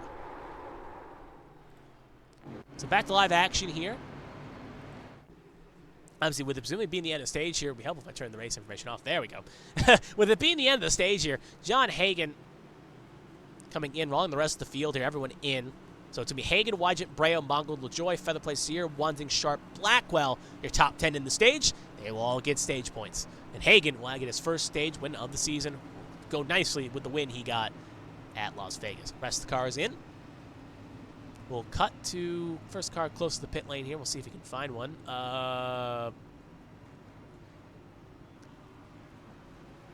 Very crowded pit lane, I should say. There we go. As you can see, the 22 of Proudfoot coming in. You can see cars racing off the pit lane here. We'll see who wins the race off the pit lane here. Oh, quick strategy call there. 22 come in. He will take the win off pit lane here. Cody Pinnell will come in second. Actually, a few cars did stay out, but we'll go over in a second. Proudfoot, Pinnell, Hawk will be your top 3 off the pit lane. More importantly than note, all 3 of them came in under the previous caution and just came in and topped off. So they will get the track position and roll the dice. First one obviously to come in for 4 tires with John Hagan. He will lead the way off pit lane. Breo, Wygent will be the first 3 off for the 4 tire gang. Josh Garrison, though, has stayed out along with a few other cars. You see him on the screen right now. Garrison, Delela, Catania, Feemster, Painter, Lawrence, Overstat, Rupert, all staying out and not coming in for any service.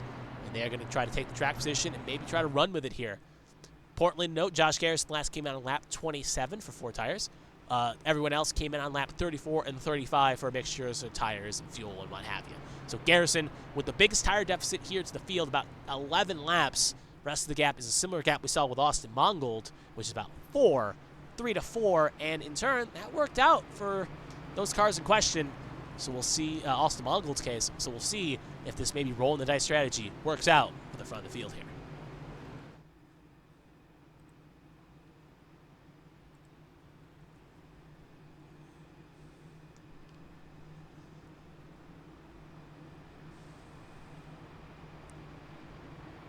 So lights should be out on the pace car this time. They are. So as the field gets bunched on up, we'll take a head count of where everyone is at the moment, if I can find the right tab. There we go. It's Garrison, Delela, first row. Catania, Feemster, row 2. Lawrence, Painter, row 3. Oberstadt, Patrick Oberstadt, I should say. And Bryant Rupert, refresh this, sorry. Garrison, Delela, row 1. Tristan Catania, Kevin Feemster, row 2. Mike Lawrence, Dustin Painter, row 3. Patrick Oberstadt, Brian Rupert, row 4. Brandon Proudfoot and Cody Pinnell, row number 5. Highest driver currently on the freshest tires is John Haight, currently in 12th, with Breo, Wygent, Mongold, and Feather plays those next positions. And just to round out, I guess, the 2 above him, Hawk is in 11th, and Pinnell is obviously in 10th. So that is how the field's shaked up at the moment. It's going to get interesting to see how it gets racing. You can see Ryan Pinnell getting caught up here. Obviously had his little spin many laps ago. Car looking good and repaired. So we'll see if that can make a distance difference, and he can try to get towards the front.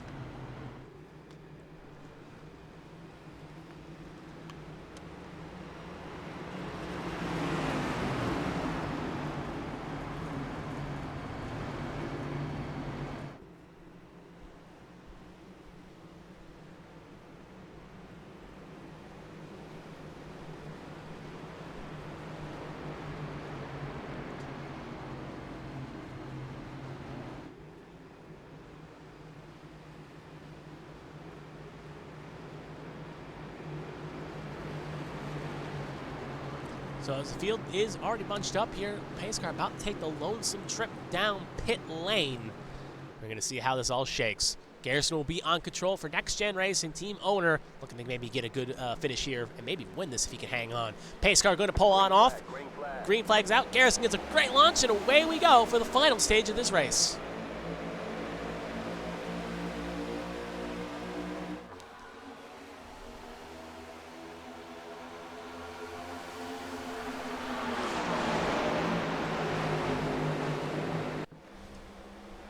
See cars fanning out for position right there. You can see top two pretty set at the moment. Kevin Feemstra drifts up the surface. And you can already see maybe some incidents happening here. You can see the one of Brian Rupert. He hits the inside wall there. He's going to take a big lick there, and he'll keep it pointing in the right direction. There's Josh Gaiman. He also had a bit of an incident too. You can see him further back there. As we cut back towards the front here, Feemstra holds on the third. Catania mows down that wall. Dustin Painter in the far shot did as well. Josh Gaiman had to jump the pits, though, so not going to be a good day for that 61. Mayer's position, speaking of his Gear Cats teammate, currently sitting in 6th right now, as it is a wildfire here further back. His cars are fighting for position. Looking at Oberstadt, Patrick Oberstadt going to make a lunge on the 47 on the high side. David Hawk there in 8th. Cody Pinnell at 9th. Pacey Wygett now in 10th position, battling with John Hagan. Fighting for position here. This major pack has a ton of things going on. Just a bit back. We have a caution. Looks like it's Donald Ray that had an incident. We'll cut to him if I can find him. There he is right now. Donald Ray. Anyone else involved? Brian Rupert obviously was not involved. Stefan Oberstadt not involved as well. Hey, had a slight piece in it. And Donald Ray had to jump the pits here as he is now sitting on pit lane. There he is, and that thing looks a lot worse for wear. So we'll take a look, see what happened to Donald Ray here, and then we may go back just a little bit and see what happened to Gaiman. So first we'll take a look here at what happened to Donald Ray. We'll play at live speed here. Side by side through the tunnel here, there's Emma Kruger to her high side. And, oh, interesting. Actually, I'm going to pause here. We're going to go a little wider here. And then pause here for a second. And we're going to actually go with a chopper camera. So we're going to recycle this. You can see 3 wide, Emma Kruger and Blackwell. And I feel like it may have been 2 drivers fighting for real estate here. Hold up. Wrong button. We'll rewind here just a second. And then we'll play at half speed. And you can see right there, Blackwell, Ray, whole close, Ryan Patel comes down. Oh, Blackwell almost gets in the back of the 76, breaks hard, kicks out just a bit, and Donna Ray has to be there. And obviously Emma Kruger gets a piece here as well. Blackwell gets it straightened out, and Emma Kruger is going to get a little bit of nothing here. Actually, got to find her on my battle box. You can see if she gets relatively saved for the most part. She's relatively okay, but obviously Dom Ray got a big lick there, and that obviously caused him to be out of this race. We'll take, toe to pit lane. We'll take one more look here as well. We'll take it from Noah Blackwell's perspective, so we'll actually jump back here. Actually, a little bit further back, my mistake. There we go, and we'll take it from Noah Blackwell's perspective. We'll see it from his eyes here, I should say. We'll take it from the cockpit, if I can find it on this thing. There we go. And we'll show you exactly what happened to him here. As you can see right there, already pounding the back end of chain.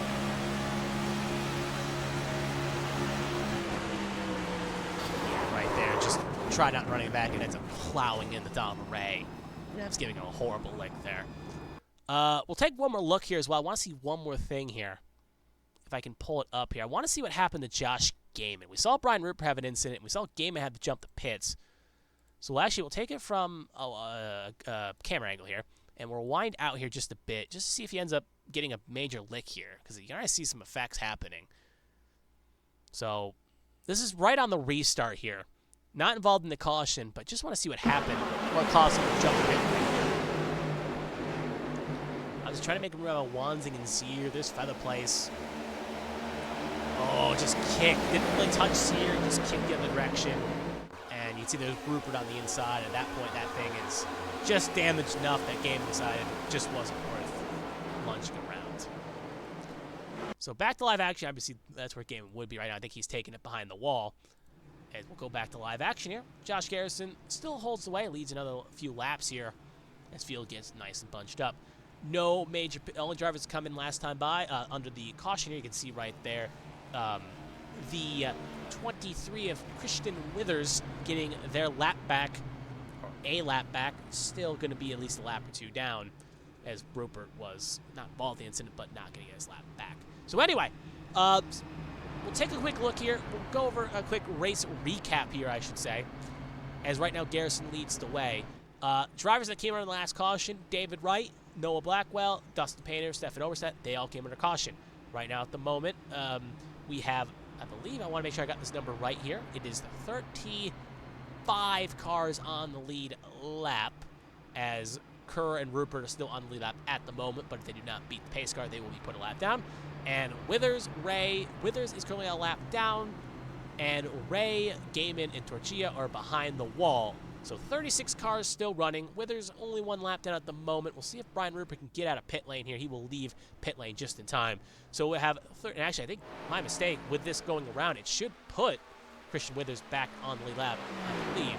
So we should have 36 cars on the lead lap at the moment. Actually, yeah, I'm sorry, Withers still one down. So 35 cars on the lead lap, 36 cars still running. And now as the field gets bunched up, it is going to be Garrison DeLayla, row 1, Feemster, Proudfoot, row 2, Catania and Patrick Oberstadt, row 3, Michael Lawrence and David Hawk, row 4, Cody Pinnell and John Hagan, your first 5 rows, with Wygant, Breo, Mongold, Featherplay, Sear making up the top 15.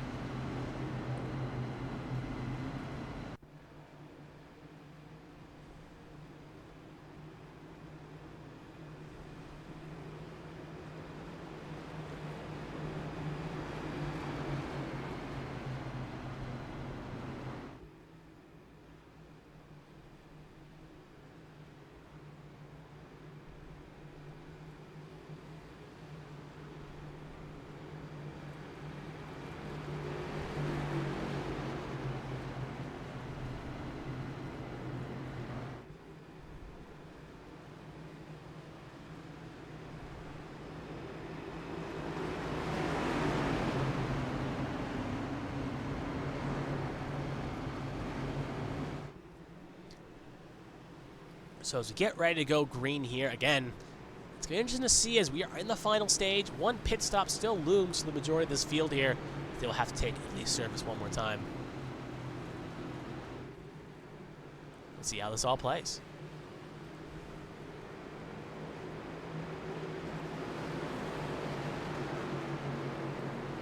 This pace car is going to take the lonesome trip down pit lane.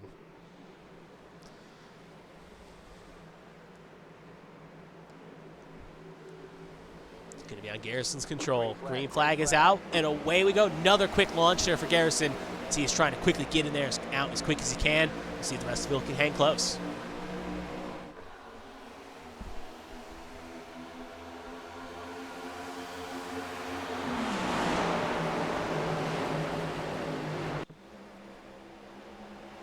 See a battle for third raging on there. Feemster and Proudfoot, former teammates last season, now side by side. One for Tombstone, one for Prophecy. Featherplace is going to, Proudfoot, I should say, gets around. He's noticing down the field there with something with Featherplace. You see 3 wide almost in the back there as they shake up. Cheeseburger. Lawrence was in a 3 wide sandwich there. And you can see drivers fanning out for position here. We'll see if we get a wider shot here just to show you. There's Pacey Wygant on the high side as well. Cars just fight for position here. Now getting a little bit closer. You can see also there for second, Garrison is getting passed by the 22 of Proudfoot. They all fight for position here. Cut back a little bit further up here. John Hagan making a move here on Patrick Oberstadt for 5th.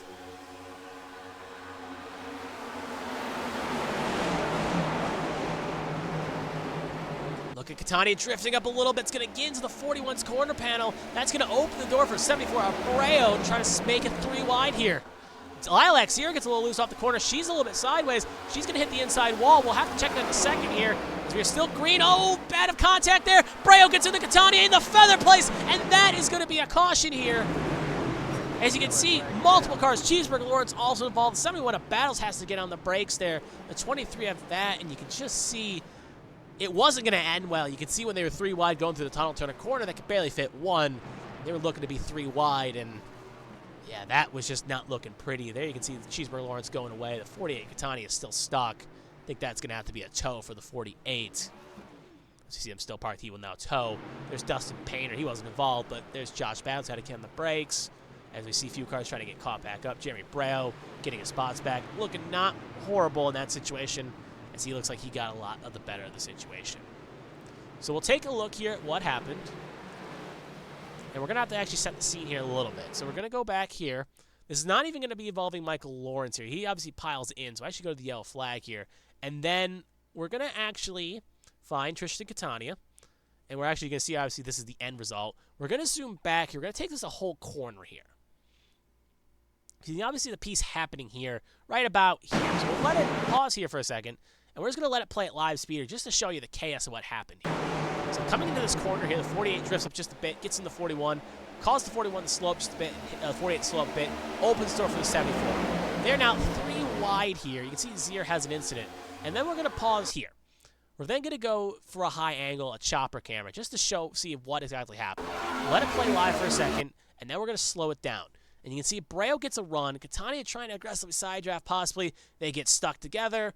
Gets the 74 bent out of shape. 74 has it actually saved. Catania, though, trying to get the run, the tunnel turn. Tunnel turn's coming up quick. They end up getting touched there again. 48 gets sent the opposite direction, right in the Feather Places line. We'll now play it at live speed here. And then you can just see the effects as more cars. There's Lawrence gets a big hook from the 29. And that's causes point. There's battles. Kerr avoids everything for the most part there. So we'll take another look here from Lawrence's perspective. And then we'll take a third perspective from Feather Places. We'll actually take it from a closer angle here, a TV camera here, just to see exactly this question. You can see, obviously, there's the through-eyed incident up the road. There's 48 getting hooked. You can see Pinnell and wants to get touched, and then trying to get evasive action. LaJoy and gets on the corner panel of the 47, and the 47 gets sent hard into the turn 2 wall. But at the very least, it looks relatively not good, but could be a lot worse, like the 48 there. We'll take one more look at this. We'll take it from the 34's perspective of Brandon Featherplace. We'll take it from what he saw on this angle.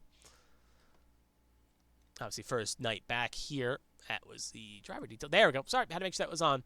So we'll let it play here. We'll actually wind just a tad here just to show you the rundown. Obviously, right behind Pacey Wygen here as this battle is raging on. You can see right there on the inside, 74-48. They're going to touch here first. Checkup happens. He thinks he's clear. He's in the open, and then the 48 just jump scares him. And obviously, Feather Plays probably not too thrilled with what happened there. So back to live action. They exit 74 on pit lane. Bit of a crowded place as a handful of cars did come in. Obviously, Michael Lawrence, Michael Joy, Dale Markowski, James Kerr, Brian Rupert, Lilac Zier, Breo, Painter, Battles, Withers, all in. As Zier will just cut to her just because you saw her come down and she had a little bit of a cell spin. And actually, that was probably the best thing that happened for her, as she could have been easily in the danger zone if she continued on down the road. But up towards the front, it is Mark DeLayla leading the way. Stefan Oberstein had to jump the pits as well, as he may have had an incident too. We'll actually cut to him real fast. He's sitting on pit lane. We'll actually cut to him real fast on a replay to see what happened. Said he had to jump the pit, so I'd like to see what happened if we can figure this out. Yeah, and he just jumps, so very interesting situation. Looks like not damage related, but there he sits on pit lane. But up to the front, as the lights are now on the pace car, we're going to run over the field real fast. It's DeLayla and Garrison in row 1, Proudfoot and Feemster in row 2, Hagen and Wygant will make up row 3. Actually, Hagen and Oberstedt make up row 3. Wygant, Wansing, row 4, Hawk, Pinnell, row 5. More importantly, the drivers that pitted in the last caution for 4 tires of fuel, Hagen, Oberstedt, actually Hagen and, Hagen, Oberstedt, Wygant, actually, sorry, Hagen, Wygant currently sitting 5th and 7th. Oberstedt came in for 4 tires on lap 34. He sits in 6th.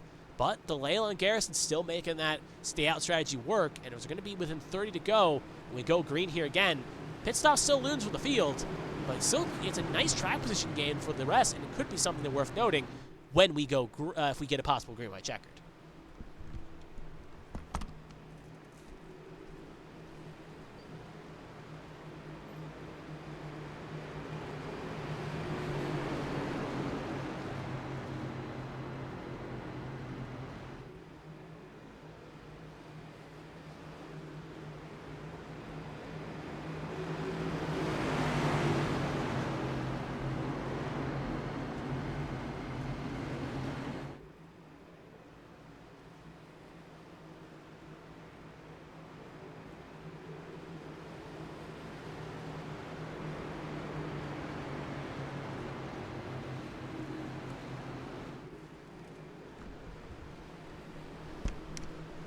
So as we are going to get ready to go green this time by, Mark DeLela is going to be the car control. Driver sponsoring this race is going to have the restart here. We'll see if he can win this. Still a long way to go, but the strategy's working out. If we keep getting cautions, it could play in the factor of the drivers that stayed out at the end of stage number 2. Case car going to pull on in. Green flag is out, and away we go.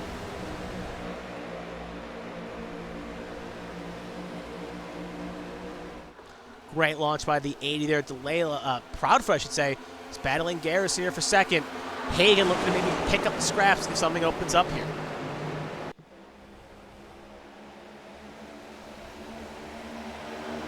Garrison goes wide. That's going to allow him to lose 2 spots, possibly 3 here as Feemster looking to make a run here on the inside of Garrison. And you see Wygent looking ready to join the stages of the fray as well, I should say, as Garrison has gone from bad to worse here. One bad restart has put him in the dog hen here, and he is now falling down and down. There's Patrick Overstead under pressure with Seth Wanzing. His battle rages on, but we're going to cut back up to the front here as Hagan is side by side with Proudfoot, as they are certainly battling for second here. It's important because they 2 strong cars here. Depending on how it plays out, this could be what could be the de facto lead of this race, or the win of this race per se, as they're battling hard here for second. But obviously, don't count out DeLela. I don't want to write them off, but just saying right now, they are very strong. They're in second and third. A little bit further back, you can see Garrison and Pinnell. They're side by side here. And look at this smorgasbord we got back here. As the top 7 are all single file, and then 8th place, it's just a bit of a fight here, per se. Boy, Pinnell is going to slot on in 8th. Jonathan Adams is going to get on for the 9th. Garrison still just trying to make the bleeding stop here. He's now going to fall outside the top 10, is continuing to fall here. Back up towards the front, Pacey Wygent making a move on Kevin Feemster. As Wygent is going to jump up into 4th position, Feemster now going to fall down to 5th. Bit of a train here, Foreman. And we'll see what can happen. As you can see, obviously, as we were talking about earlier, Proudfoot and Hagan got around DeLela while we were watching that battle a little bit further back. So DeLela now down to 3rd, and now Wygent looking to make a move to join this fray. Look at that, though. DeLela going to put a little bit of a chop block on the 80 there. Oh, sorry, the 00, I should say. As they're still side by side. I was 00, maybe not too thrilled about that. It's going to be side by side coming off the corner here. That's going to kind of hurt the runoff for the 00. It's going to have to slot back in line and maybe make a recharge here. And you can see up the road there as well, Hagan hounding the back of Proudfoot. So multiple battles here possibly looming as it's the calm before the storm. Oh, look at that. DeLela and Wygent get a little touch there. Obviously, Wygent really not thrilled with what's going on here at the moment. But we're going to cut back up. Keep an eye on this. We're going to go towards the front. Hagan looked like he made a move there. Trying to make a lunge. Couldn't happen. Now we'll cut back to Wygent. Obviously, the past 2 corners here have not favored Wygent making moves here. He's gotten a little touchy with the 80. Now the question is, what can he do to get around? It seems every time he gets kind of pinched and chopped and blocked. So it looks like he's maybe just going to sit behind here and make sure he doesn't end up putting himself on the fence and set up for something when he's got a clear run. A little bit further back, you can see Wanzing making a move on Feemster as well for that battle as well, and you can just see everyone else shaking out for positions. But top 2 at the moment, we'll actually cut Proudfoot and Hagan. We're going to cut there for a second. It looked like Hagan was going to make a move here. Wygent going to get around the far shot there. So promote Wygent the 3rd, but Hagan looking to get a run here. He gets loose off the exit there. That's going to give a chance for Proudfoot to get some breathing room here, and Hagan have to gear back up and re-rack if he wants to get back up and challenge that 22. As you go off the wide shot here, you can see top 3 has got it settled up there a little bit there. DeLela and Feemster. And again, this is just a pack here forming. His cars are just now fighting to try to get around here.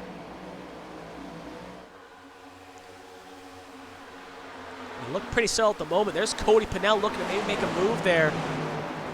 One of the biggest movers in this race. Right now, currently just inside the top 10, that number 99 Aflac machine. Going to fall back into the 10th position here. Can't make that inside line work. It's going to have to gear back up and try it again. As you see this battle kind of rage on here, we're going to head back to the lead here as the top 3 are pretty settled in their ways right now at the moment. Take a wide shot here just to show you what happened. Again, look at that timing and scoring board here as the top 3 are pretty much a little bit curtains away. Actually, we'll now cut back to Adams and Blackwells. They are side by side here. But I want to show you just the gap here forming. Proudfoot, Hagan, Wygent, within a second of each other. And then you got this battle here. As you can see, Blackwell ends up getting a little loose off the tunnel turn there. That's going to allow these Sharp and Adams to make a move here. Blackwell going to have to slot in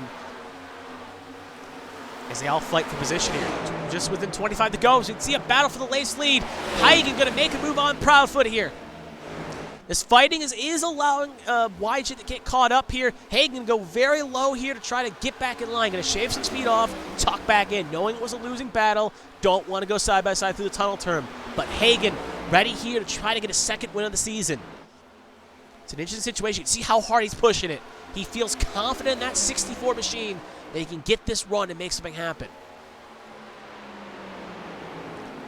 It's interesting. You can see as well. You can look at the timing scoreboard. It looks like Sear Man had a little spin here. She's falling way down the order. She's off track.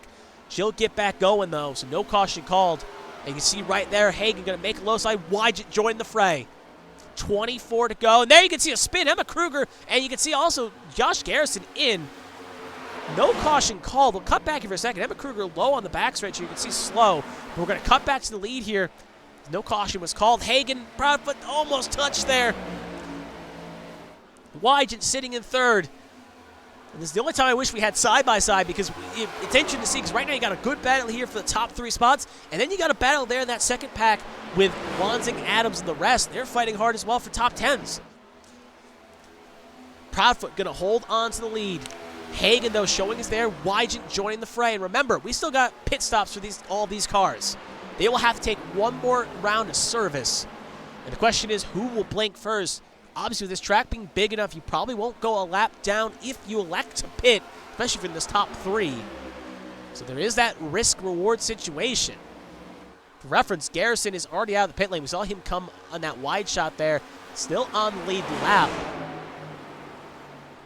Not going to cut away from that. As we see the doubles here, going to try to go low side. Hagen to follow suit. They are 3 wide. 3 wide right now. Hagen's got the run. Wydget going to try to take advantage of it. Hagen going to clear for the first lead spot. Wydget going to go side by side through the tunnel turn with Proudfoot trying to clear for second. Still side by side. Hagen likes to see this right now. It's going to give him a chance to make some reprieve. He's got some clean air on the nose. We'll see if John Hagen can take this and run with it. Second battle for second still raging on. As you can see also a little bit further distance, Adams pounding Wanzing. We're kind of going to try to focus on 2 battles here. We'll take a wide shot here. You can see Wanzing not ready to throw a move down. Wydget. Wanzing gets clear of Adams.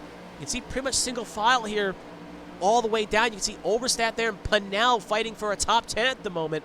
Remember, Ryan Pinnell was wrong way around at one point. Now just sitting inside the top 10. There he is right there in the wide shot. Just to show you right now on the high side. But Patrick Overstat going to try to sit, rip it and ride, try to get around. But back towards the front again will go. Top 3 still away. Hagen, Proudfoot, Wydget.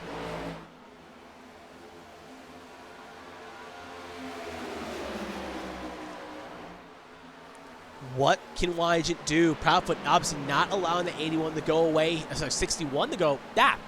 81, a.k.a. 64, as the number on the side here shows, not allowing either to go away as they are fighting hard here. Seth Wanzing and Adams. Adams, remember, stage 1. He's got a good run on that 9 machine. Going to try to take it down the inside of a 2-time champion. More cars beginning to pit. You can see in the far shot there. Dust, more importantly, David Wright and Emma Kruger both in. A little bit further back, though, so not relevant to the battle we're watching. As Adams is going to clear Wanzing. Wanzing gets in the wall just a bit, though, trying to get the run off the corner. Did not hurt the speed, but definitely going to at least maybe give him a little bit of a donut on that wall side on the right side.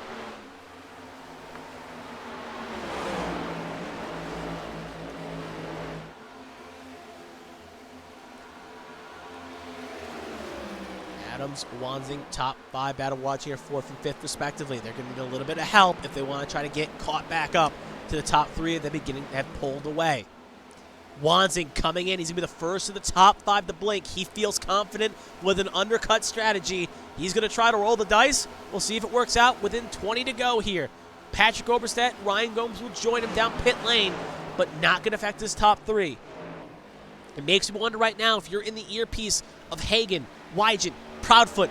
Are you telling him right now one of the top 5 just pit? Come on in, take service? Or are you maybe hoping a caution come in or try to counter it off, or are you going to try to run long with the track position? Because if a caution were to come out, it would play in the hands of Wanzing beautifully. And the longer they stay out, Wanzing should stay on the lead lap here. So it raises a factor.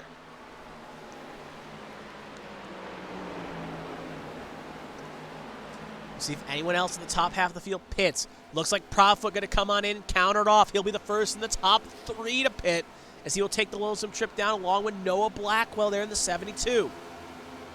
They are both in with 19 to go. Cycling through the field, you got Hagen in first, Wygen in second, Adams in third. Then it's Sharp, Feemster, and DeLayla there, 5th and 6th. Ryan Pinnell, Kenneth Cheney, Austin Mongold, Michael Joy, your top 10. Now we're just kind of waiting it out here to see what the strategies are. Can, right now, Proudfoot make that long strategy, the undercut work here, and can, at the same time, Seth Wanzing maybe get just close enough to have a chance to challenge? Worth noting right now as we catch the pit stop time, just for reference point, Seth Wanzing had a 48.05. Proudfoot had a 49.17. Top 2 do not pit at this time. They will stay out another lap. Just to show you the gap, there's Seth Wanzing. There's Brandon Proudfoot. So this gap could be interesting to note when the rest of the field pits. You can see more drivers electing to come in this time by. Lily Pelletier Sharp making the trip down. Kevin Feemster, if I can ever find his name, there he is. Austin Mongold, Jeremy Breo, all in this time by. But more importantly, the top half of the field still staying out here, going long. And there's that risk because Proudfoot, Wanzing, Blackwell, all not a lap down. They have not gone a lap down in this sequence. So if a caution comes out, they presumably stay out. And then it's up to Hagen, Wygen, the cars going the long run here to try to take the fresh tires to try to get towards the front. Looks like I think Wygen may have just clipped the wall just a bit here. He's way slow there. He lost at least his 10th there. He did clip the wall a bit. We'll see if the top 2 come on in. Hagen will come on in for service this time by. Pacey Wygen will stay out and lead this lap. Jonathan Adams for Beatron as well coming in this time by. Ryan Pinnell will stay out along with Kenneth Cheney, Mark DeLay, and Michael Joy all fighting here. Second, third, fourth, fifth right now at the moment. All in this little gaggle right now. But what we need to keep an eye on as we watch these cars battle here, Kenneth Cheney will hold on, LaJoy going to get around Pinnell, is what's the gap going to be between John Hagen, Brandon Proudfoot, and also Seth Wanzing? How they cycle out here, and also Jonathan Adams, how they all cycle out here is going to be indicative of what you're going to have to do if you want to try to get back in this race or maybe win this race. So as you watch this battle right there, LaJoy gets just a tiny bit loose. Don't want to cut away from this. We'll cut to the front in a second here when we see the cycle out here where it all shakes up.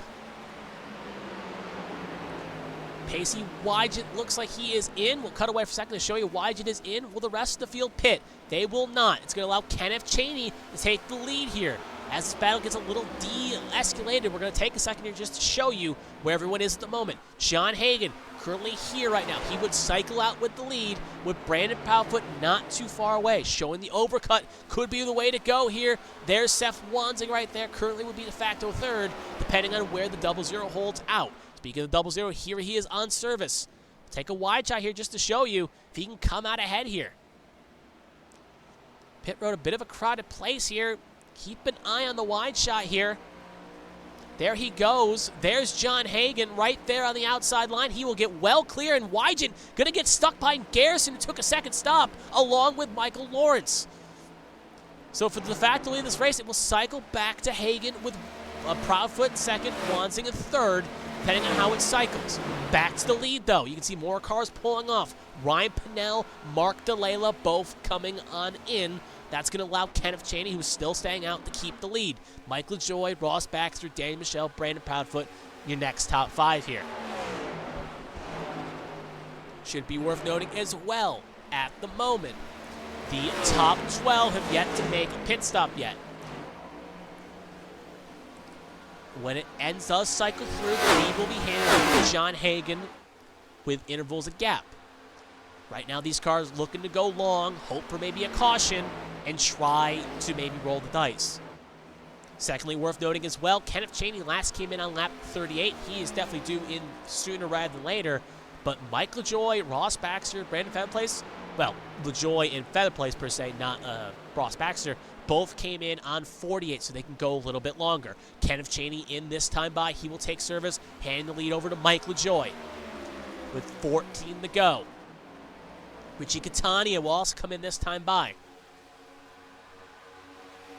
So 2 more cars will pull out, and that will put the top 10 all yet to make a pit stop. You see the battle here raging on. LaJoy is on the 48, last pit on 48. Ross Baxter last came in on 38. So is worth noting for a moment that Ross Baxter's probably due within the next lap or two for the West Virginia University-sponsored car, while Mike LaJoy can maybe go just a tad bit longer here and see if maybe he can pull the ultimate roll of the dice. Doubtful, but let's see how it plays.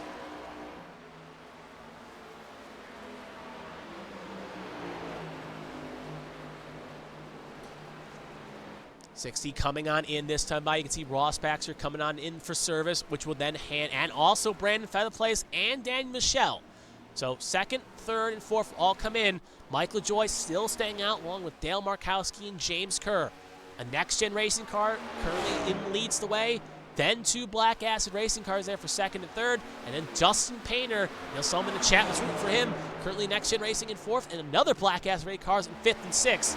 So it looks like Black Acid Racing strategy was to go very long along with next-gen racing. And all these drivers last came down 48. Keep that in mind. But when it's all said and done, as we watch these Mike LaJoy here come around through turn 3, we'll see if he comes in a second. It is John Hagan who will take the lead of this race, and look how close Proudfoot's getting at the moment. That gap is well under a 2nd. Seth Alonso, who's in 3rd, is a distant 3rd. Pacey Wygen is a distant 4th as he's under pressure from Jonathan Adams. So the win of this race is probably going to come down to these 2 cars here when service is concluded for the top 6, if, assumingly, they have to take service. So we'll focus actually on Proudfoot and Hagan here, as they're having a close battle here for what could be the de facto lead of this race.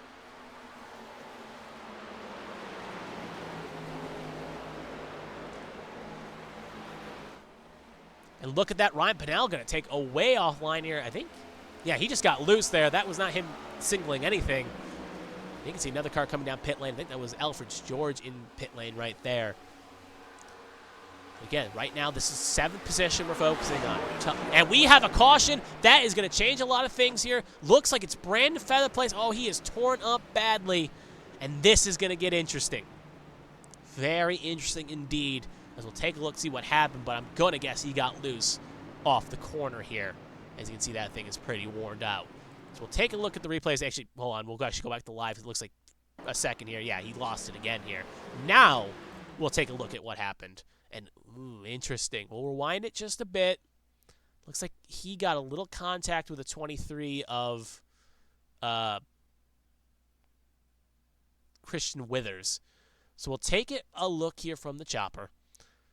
Again, a little bit of a speed differential here, so we'll let it play at a 4 of speed.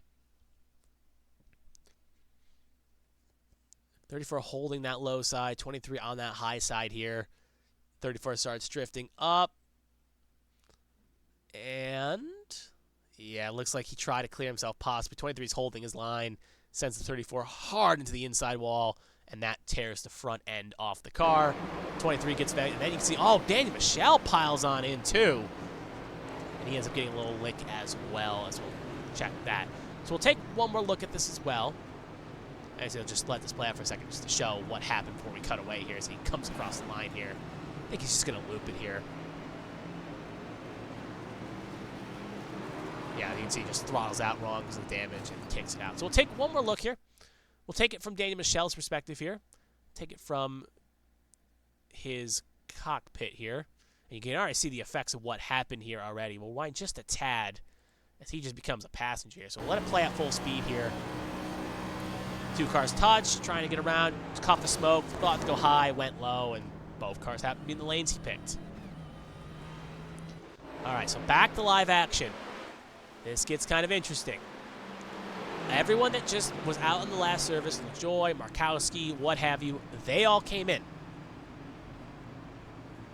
Top 5 stays out along with We'll set the scene in a second here. Let's let this get cycled out, and then we'll go over where everyone is in a second here. As we see the top 10 cars that stayed out: Painter, Blackwell, Breo, Markowski, LaJoy. Anyone that stayed out under the last caution, stayed out before the caution came out, they're all in for service. John Hagen takes the lead of this race. Stefan Oberstedt looking to get one of his laps back on the wave around. Then you got Proudfoot in second, Wansing in third, Wygett in fourth, Adams in fifth. That's your top 5. The one with the freshest tires per se would have been Ross Baxter, currently sitting in 6th position. We'll pull him up here right now just to show you what I mean. Only thing is when he came in for his service, he took 2 tires. So he's on 2 tires right now. Last came in 67. Rest of the field electing to come in later, obviously earlier, but worth noting.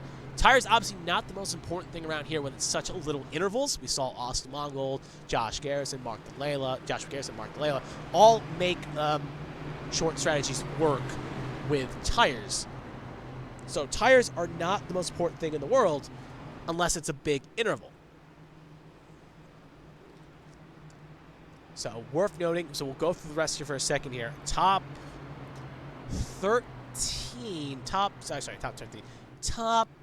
17 all came in under before the caution came out during the grade 5 pit stops.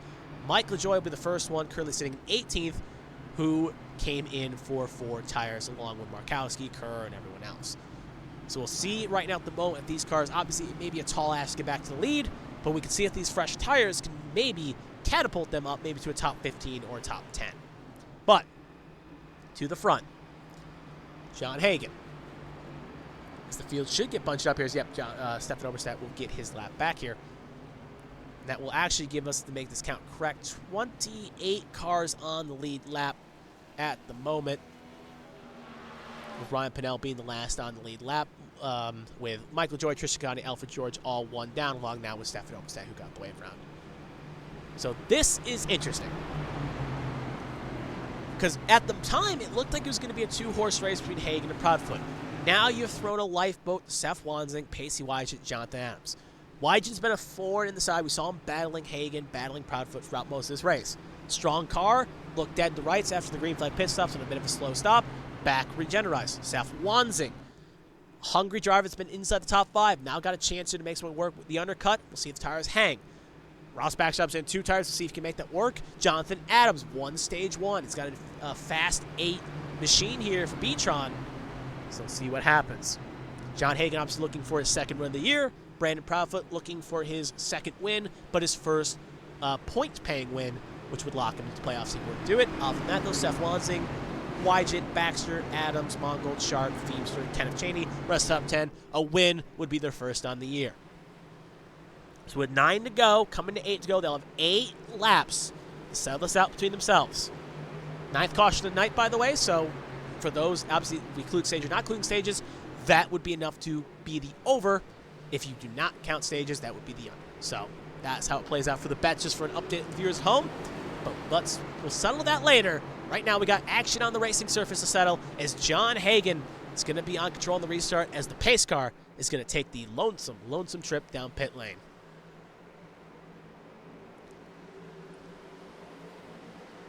Green flag is out, and away we go. Good launch by the 64. 22 caught just a tiny bit napping. Could open door for Seth Wansing here. Look at that in the background. Dale Markowski trying to make the fresh tires work, going almost 3 wide on 24. They keep it all pointing in the right direction, more importantly. No caution, no nothing. Proudfoot going to hold in second. Wygett gets in the wall just a tiny bit. Going to check up Wansing too. They're still all pointed, though, in the right direction. We rage on. Ross Baxter looking to get a little move there on Seth Wansing there for the top 5. Well, currently 5th, trying to get 4th. Jonathan Adams looking also a little bit hungry behind as well, looking to try to get that discount tires 8 ahead of the 60. Look at that side-by-side for 2nd. Pacey Wygett getting a run on Brandon Proudfoot. Right now, getting the all-important slipstream is going to be important.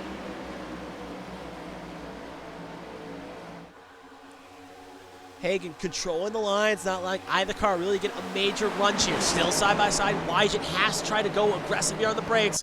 If he's stuck on the inside line, it could allow him to get trained here. And they touch, they collide. Wygen slowed up just a bit. He's going to get a little sideways. He'll save it, but that's going to promote Seth Wansing and Ross Baxter up 2 spots each. Well, 1 spot each for both of them. And it's going to put Pacey Wygen now down 3 spots as Jonathan Adams slots in. So Wygen goes from battling for second, now down to 6th. And he's going to have to get that thing back in gear quickly if he wants to get caught back up. Towards the front, Proudfoot Hagen, you can see taking evasive action. I think he got a little bit loose there. Off corner exit out at 2. Take the shot from the press box here. As you see him coming off the corner here, they get it a little bit scrappy, a little bit further back. Top 2, you can see Hagen doing whatever he can to break the toe. Ross Baxter there fighting hard there. You can see Alyssa Pelletier-Sharp joining the fray there along with Austin Mongold. Austin Mongold's had a good run here after a poor stage 1. Is firmly into the top 10, looking to get that Caterpillar for a good finish here. Right there, Baxter, Adams will get around. So Adams to 4th, and look at that train weaving right there from John Hagen. Taking IndyCar strats like you're at the Champ Car strats, I should say, not IndyCar, Champ Car strats like you're around the Indianapolis 500. 6 to go. We'll cut back to the lead here just to kind of show you what Hagen's doing to try to break that toe. Hagen go high here. He's probably going to go very low here. Proudfoot hanging on. Wansing's falling back here. 2-horse race again between the 2 of them, and Proudfoot doing whatever he can to stay in tow. And you can just see the effects it's having further back as monkey see, monkey do. As I think Alyssa Pelletier-Sharp and Pacey Wygen was doing the same, just a tad back. 5 to go. Beamser and Cheney there fighting a little further back for 9th. This battle's still raging on here. Proudfoot running just slightly faster. Great turn 2 there. Keep an eye on the speed times here.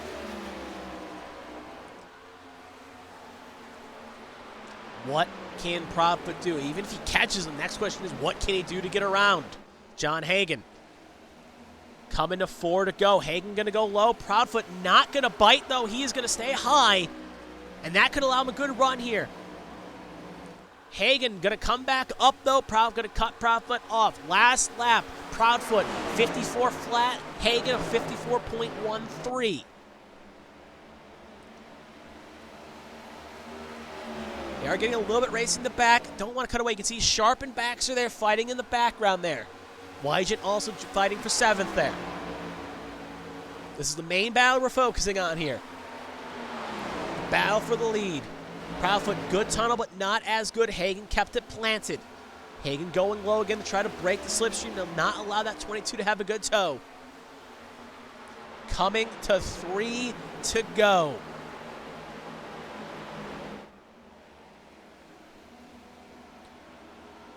.64 going low again, way down, basically on the inside retaining wall there. 22 follows. You can see also Jonathan Adams making a move on Seth Wansing in the background there. We'll cut to that for a second here just to show you there. It's almost 3 wide. Alyssa Pelletier-Sharp looking for back-to-back podiums. Gonna split the difference there. 18 to 9 touch. 9, can they save it? They can. Gonna promote Wansing. Wansing's gonna fall spot there. Ross Baxter gonna try to make a move. And we also got Wygen going up the top 5. We promoted up a spot. But back towards the lead here. Coming to 2 laps to go. What can Proudfoot do? A lot slower there. Looks like he got just a tiny bit loose. That draft may be playing a factor here. Hagen going to go down to the wall again. Proudfoot going to try to follow to get any reprieve of slipstream. There's Adams and the rest of the field staying on the normal line. You can see the rest of the top 10 there in the far shot as well as cars fight position. If a caution for those at home. If a caution's called out, we'll have a green-white checkered attempt, max of 3 if needed. If John Hagen can take this around for just actually half a lap now, if he sees the white, this race is going to be official one way or the other. Proudfoot again, looks like he may have burned up his stuff. Not as good a tunnel turn there. Losing a little bit more time, hand over fist. And it's John Hagen looking to hope there's no caution in the flagman's hand as he comes off a 3. He'll come down the long straight, and it looks like we are going to have the white flag in the air. White flag in the air, brought to you by Smeal Racing Designs. Hagen's going to have a long 2 miles to go here. Can he make this work? Proudfoot beginning the fall again. Remember, Proudfoot went for the undercut in comparison to Hagen. 2 laps is not a lot of difference on tires, but it may be just enough. And a car spinning in the back. We got big contact there. Cars taking evasive action. Multiple incidences there. Wygen, Wanzing, multiple. I have to take a look down the second. Let's promote Ross Baxter to the 3rd. Kenneth Cheney to 4th. We'll take a look at that when we get a chance here on the replay as we're coming to the checkered flag here. John Hagen going to come off the last corner here, and he is going to finish this race off. As he comes off a 3, he will win this race. John Hagen gets his 2nd win, 3rd for Beachon Racing in the season. Proudfoot going to come home in 2nd, and Ross Baxter survives the chaos. I know one person in the chat's happy to see that, and he'll finish 3rd. Kenneth Cheney 4th, and Austin Mongold 5th, as you see Wef Wanzing and a few other cars with the major damage we saw at the end of 1 there. Well, don't worry, we will check that in a second here to see what exactly happened, but Adams is not going to finish this race because of it. Pacey Wyget limping around here. We'll cut to him. You can just see, yeah, that car looks a bit torn up there too. He will fall down to 27th. So the 3 cars involved. Seth Wanz is going to finish 18th. Pacey Wyget 27th. Alyssa Pelletier-Sharp looks like she had an incident too with that too. Finishes 26th. See if they play nice here around this corner. And obviously Jonathan Adams. So we will check that in a second here as we see a little bit of frustration playing up between the two of these 2 drivers. But that's not going to take away from John Hagen, I should say. John Hagen's win, as he has won this race, played the strategy to perfection, and he is going to get a 2nd win here. You can see team boss Jeremy Breo going to give a little tap to his Beachon team. And I was saying, when the draft started, about a month ago, Hagen was going to be a sleeper pick. We saw 3 picks in that order. We saw Wygen, Zier, and Hagen, and I said all 3 of them were sleeper picks for the round they were picked in. And right now, at the very least, proving my prediction correct at the moment. So John Hagen, your race winner, obviously we'll see on the stat here, race winner Las Vegas. Obviously that is no longer the case here. We'll actually see if we can quickly update that and see Hagen go around here.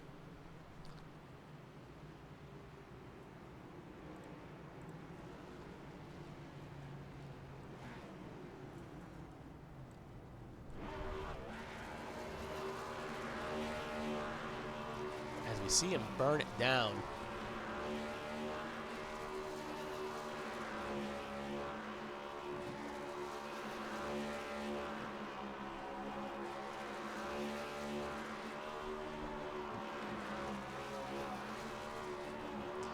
John Hagen going to burn it down here.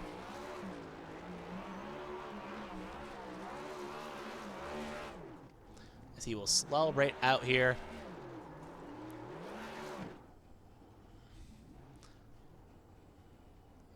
As you see him do a finish up here. And you'll see him park on the start-finish right here. And there we go. Updated right there, race winner, Pocono. But before we get to the interviews, as we'll see him park on the straight here, I do want to take a quick look to see what happened on that final lap there between Jonathan Adams and the rest. So we'll take a quick look at that, and then do not go anywhere. We're going to take a look at the interviews here. So we're going to take one look here at the final lap here. You can see, I think this may have been a little earlier than what happened. Yellow flag. So actually, we'll go to the point of the white flag here.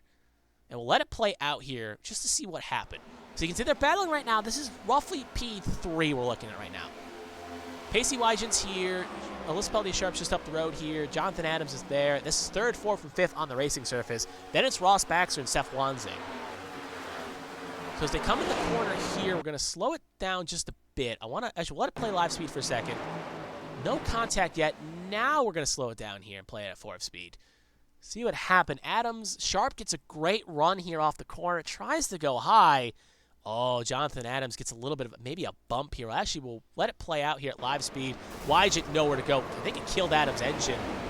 And then you can see cars filing in there. As you can see right there, Adams the low side. Seth Wanzing obviously nowhere to go as well on that incident. on that point. So we're going to actually go back here again. We'll actually check it from Adams' perspective here, if I can find Adams on this list. We'll let it play out here. That's Josh Garrison. That's Josh Adams. Jonathan Adams, I should say. We'll let it play out. We'll forward here. And then we're going to take one more look at this as well. So right here, we're going to stop. We're going to go from a chopper camera here. Let it play. Does he drift up or does he get loose? Play it at 4 speed. See, Sharp gets a good run here. And then Adams, does he get any help here? Oh, he gets a bump in the back there from Sharp's good run, and it sends him sideways right into Sharp, and obviously Wygent nowhere to go as he'll slide through and pile onto the 8, and then you'll see Seth Wanzing. Bax gets through. Wanzing actually gets through, but Wanzing can't avoid it and takes the inside wall for his troubles, and that killed the engine of the 8. We'll take one more quick look at this as well. We'll actually take it from our third-place podium finisher here as well. I actually want to see it from his perspective as well here this final lap. And we'll do it right about there. And we'll take it from his perspective here, as we'll show you just what happened as he had a wild ride. And this ended up giving him a podium position. So we'll see it from his perspective here.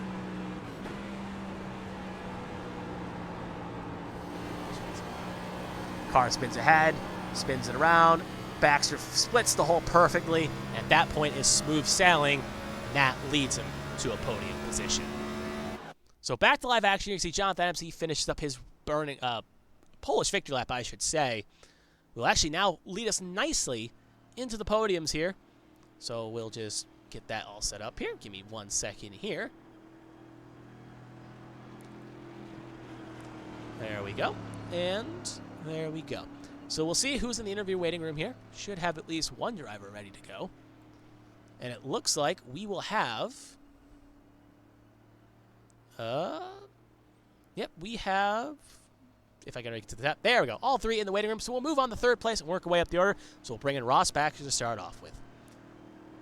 Ross, this is Kevin at the ABM booth. You got a copy? Yes, I got you, man. All right, that was an eventful last lap there for you, and we got a lot of things to talk about. But we'll start off with the beginning of this race. We'll start off because obviously you had not a great qualifying. You were kind of mid-pack at the very least. So tell me how this track felt to you out here. What was going on with the car? Did you feel like you had a car that was a winning car, maybe a top 5 car? On the short run, no. On the long run, yes. The track was extremely slick. And almost all the practices that I've done for this race was on a cooler track. So I had to do a lot of adjustment on my driving style to try to make sure that I made sure that, I didn't put myself in trouble. And I have to thank all my teammates over at Line Power. They coached me so well this week because I've had the past 3 races have been pretty rough for me. It's been a big adjustment. We worked on hours how to run this track, and one thing that they told me was to run my race, keep my nose clean, and that's exactly what I did. I think I probably missed almost every single wreck that we had, and next you know, when we got into that long green flag run there in stage 3, I started noticing I was picking these guys off, just running my race, keeping my tires not from overheating, and it's just on that last lap, I saw him wrecking, and I just prayed for a hole, and I saw a hole. I went for it and just kind of prayed to God that I didn't get clipped. Mm-hmm. We definitely took a look from your respect there, and it was definitely a wild ride. Moving on, how were the driving standards out there? We saw some drivers complaining about how it was causing checkups and whatnot. Experts predicted a handful of cautions there. So kind of take us through the track. Was drivers being respectful, leaving room? What was your thoughts with the driving standards? From my stance, there was a lot of taking and not a giving. There were several times that I was just going side by side with someone, especially like going to the tunnel turn, and next thing I know, I see a guy, just dive it down in the bottom, and I just checked up. I was like, okay, if you want it that bad, take it. And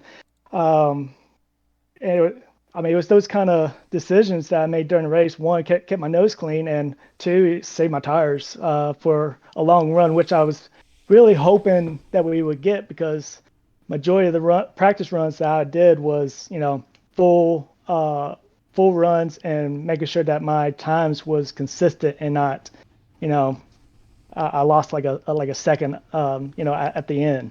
So it was definitely a lot of taking and not enough giving. I think that's something that as a series we definitely need to work on.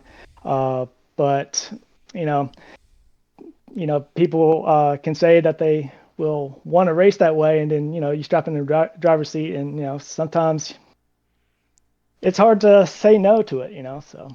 Mm-hmm. Speaking of strategy, we saw you when you came out on lap 66 or 67. I'll actually see if, yeah, somewhere around there. You came in and you went for a 2-tire strategy when almost everyone else took 4 tires on this route. Obviously, it was to get you track position, and then it worked out, and a caution came out, and it cycled you to 6. So, kind of take me through that idea of the 2-tire strategy there. Were you hoping for a caution? Were you thinking that I could get home on 2 tires? What was the call for the 2-tire strategy?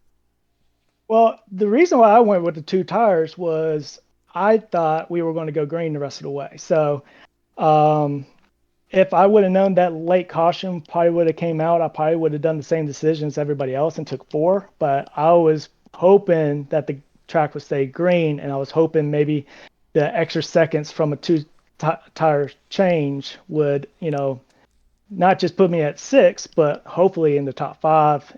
But definitely didn't think it was going to get me to the top 3, especially when that caution came out. So it kind of just all worked out. It's one of those deals that my strategy didn't play out exactly the way I wanted to, but at the end of the day, I mean, I can't complain with a 3rd place finish. So I'll definitely take it. I definitely know one person in the chat was over happy with your 3rd-place finish at the very least. 2 more questions here. Next, obviously, again, that last lap, we saw chaos happen between it was Sharp and Adams, and then Wygent piled in. And again, kind of takes that last lap your perspective. You obviously thread the hole there, but what was going through your mind when the seas parted and you ended up getting a 3rd place? Well, when we went into one, I saw them all single file, so I really didn't think nothing was going to happen, to be honest with you. And then next I saw smoke, and I saw all 3 of them spinning, and I checked up a little bit just to try to find a hole. I knew I had Seth behind me. Me and Seth had we had a good little battle, maybe a little bit of a disagreement on track position or track where we want to be on the track. But I knew I had him behind me, so I knew I couldn't check up too much. But like I said, once I saw a hole, I just went on it and kept my fingers crossed, and because I knew, it was records or checkers at this point, so I knew I had to get through the wreck. So yeah. One more question. How do you feel? Obviously, next week we're going to Sonoma, first road course in the season. Obviously, since you are a rookie, we don't know much about you. So, how do you feel about right-hand turns? What's your opinion on the road course? Do you think you're a road course ringer, or is it maybe a race of survival for you next week? Well, if we were talking Heat 5, I would probably say yes. I love road courses. I've only been on iRacing for about maybe 10 months or so. I've really stuck into just the ovals. I did get the run with a couple of friends at the 24 Hours of Daytona. So other than that, that's really the only road course experience I have. But I know in the past couple weeks, when I was looking at the schedule, I saw the first road course was Sonoma. So I have been doing small test sessions here and there to prepare for this because, one, I want to, get my points for my team as well as, try to be a contender for a Rookie of the Year. I got a long uphill battle to get up there. But I knew, road courses was going to be a thing I need to learn. So I don't know. We'll see. So maybe I'll surprise some people. But, just going to go out there, try to get the best finish I can for not just me, but majority for my team. Mm-hmm. All right. Well, since it is ABN tradition, is there anyone you want to thank? Family, friends, sponsors, what have you? The floor is yours. Take it away, Ross. Well, I want to thank all my teammates over at Line Power. They have been nothing but an open book for me, and I've been just a sponge. Definitely wouldn't have got this podium finish without them. I know my parents are watching. I just want to say hi to them. But hopefully I get to talk to you guys some more. This was a fun race, unexpected that I was going to be up this high, but definitely looking forward to talking to you guys more. Well, it was always a joy to talk to you as well. Obviously, the season is still young, and maybe with this podium here, could maybe set the ship, right the ship, and maybe put you in a spot where you may be talking about playoffs in the future. But you enjoy the rest of your week, Ross, and hopefully we'll see you at Sonoma. All right. Thank you, Kevin. And that was our third place finisher, Ross Baxter. That will move us on nicely to our second place driver, Brandon Proudfoot. We'll bring him in. Brandon, this is Kevin in the ABM booth. You got a copy? I got you. All righty. Well, again, race starts at the very beginning, so we'll start there. How did your car feel out there? Obviously, you were the pole sitter, so you felt mad fast. How did that car feel out there in comparison? You obviously felt strong. Did the car feel as good as you felt driving? Yeah, the car. I really like the car out in clean air. Behind somebody after a few laps, it started to get a little tight. But those cold tires, whenever someone's behind you, they can be sketchy. Secondary question. We'll move on. We saw you, I believe, if you can refresh my memory on this, but near the end of stage 1 and 2, we saw you get a little bit of an incident where you got a little bit of a bang up, ran up the racetrack, and then obviously got in a little bit of a scrap with David Wright. Kind of take us through that incident in question there. We saw you kind of get a little bit loose and goosey, and it caused you to fall back and then have to come in and pit for damage. So what happened there in that incident? That one, I got a bad aero clip because I think I had two cars behind me at that moment, and I went to drift up, and the car just four-wheel slid up into the wall, and then I was just holding to the outside. I don't know if there was a really small gap or what, but David at some point got into my right rear. I don't know how much of a gap was there, but I was just mainly watching the cars to my inside, and I was in line with the car ahead of me, so I didn't think anybody was going to try to shoot the gap to the outside and go 3. But yeah, it was just a simple mistake. I'm sure 100 other people did it tonight coming out of that part, but had to end up getting damage fixed a little bit. And then that last pit stop, I actually had to use the quick repair because I had some ghost permanent damage. I didn't have any engine damage or anything like that, but I was lacking in the aero department a little bit, and that's what caused me to drop behind Hagen and Pacey there before the last cycle pit stop. Yeah, and we saw, speaking of those pit stops, he obviously took the service there and obviously came out second. And we saw you keeping it close with Hagen. You were running him down, you were keeping it close, and then obviously you went for the undercut and then the caution call. So kind of go through the caution there as well. You obviously stayed out. Track position is the name of the game, but were you even considering maybe pitting? What was going through your head when that caution came out? Were you happy, sad? What was going through your mind? Mixed bag, because I was catching Hagen on the fresh set of tires because my tires were heated up and his was still coming up in a mark. So I feel like I could have gotten close to him, but realistically, I think it probably would have came about the same. Whenever it's just two cars, especially on the fresh tires, those first 10 to 12 laps, the lead car, they can really hang it out and not have a consequence. It helps you turn in more as long as you know how to wheel it going out of the corner and not lose it, which for the most part John is very, very good at. Obviously, with my dirt background, I can do it as well, but as the chase car, you're inherently more tight. So I think even without that caution, it probably would have ended up, at the very least, me and Hagen being 1-2. Most likely Hagen still being out front. And speaking of, I was actually going to talk about the final 8 laps there. We saw you slowly reel in John Hagen after the restart, and then obviously I was speculating it may have been tires, but obviously when you kind of talk about now, it was aero wash. Kind of, again, Kakers those last 8 laps, was there anything you think you could have done to get around him, even in that chance? Like you said, you think it was nothing you could really do with how the aero was? The only hope I did have, which I can't remember if it was before or after the caution, Hagen got the wall pretty good, and we were even joking about it in the interview room there down below us here, where we were both surprised that he didn't have any type of toe damage or anything that affected his speed. Because he hit that wall pretty good, and it knocked him off, pointed about 20 degrees back towards the wall, and that's what initially allowed me to catch back up to him. But sometimes you get lucky, and other times you break a toe link, and you're going to eat the hot dog with crew chief. One more question. Obviously, as it is kind of worth noting, Sonoma is next week. Obviously, if ABN viewers can remember from last season, you came in right around the tail end of the season. You raced Watkins Glen, and I don't remember if you were for Charlotte Roval or not, but you were at Watkins Glen, and you were hanging on tough there. You were a strong car there throughout, so we know you have at least some strength at road courses, but do you feel like you have a good chance of maybe getting this first regular season win at Sonoma next week? Like I said last week, Sonoma, I have experience on every single discipline. I've done the rallycross, I've done host of races with the Pro Trucks, and then obviously with the Cup car and the Gen 6. I have a lot of different experience in that track in different elements, and hanging out, like I mentioned, me and guys like me and John, we both can hang it out a little bit, and the looser your car is, you can turn in a little bit easier and possibly save your right front as well. But it's a dangerous balance game, and it really all depends on what the package like, what the weather is, and ultimately, cautions breed cautions, but not at a road course. So, one mistake could ruin your entire night, and there is no beautiful yellow flag to save you. So, big thing going into next week is keeping the nose clean, and for us road course guys that can hopefully do good next week here at Sonoma, it'll be ultimately being track position early on to keep us out of that.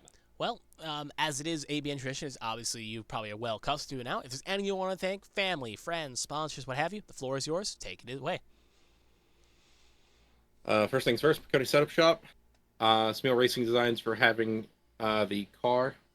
Everybody over at my team for coming on. I know we had 2 subs come over. There was some pretty good communication tonight as well, so very nice having you guys over. You're welcome back anytime.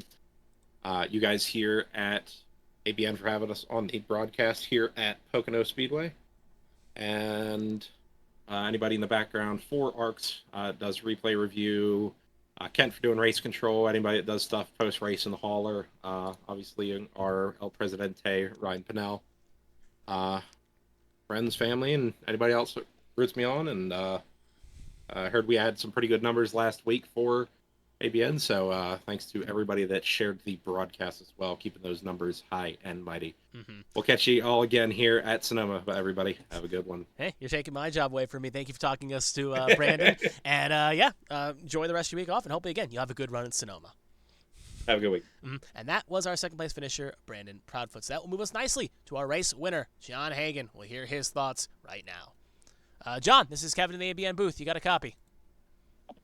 Hello there, Kevin. All right. Long time no see. About 2 weeks so far. But anyway, let's talk about the race here in question. Obviously, qualifying, you had a bit of a poor qualifying at the very least. You qualified a bit 13th, 14th, around there. So how did it feel during qualifying? Because obviously, when you got in the race, the car was mad fast. So how did qualifying differ from the race?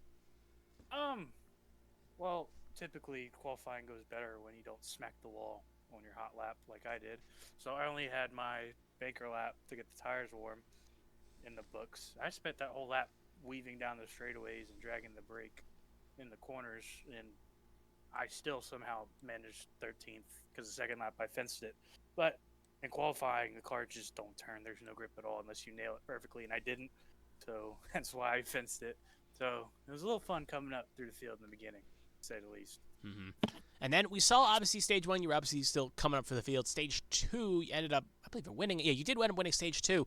So, again, we saw you have the fast speed, and then, obviously, throughout, how were the track standards out there to you? Because, obviously, you were running through the field kind of aggressively. You were going from the back to the front, back to the front. So how was the track, the driving standards out there, in your opinion? The field really didn't race me with any issues, I don't think. I had a couple moments where I'd get pitched, but fair is fair. It's Pocono. I really didn't take offense to it. So I didn't have issues with the drivers.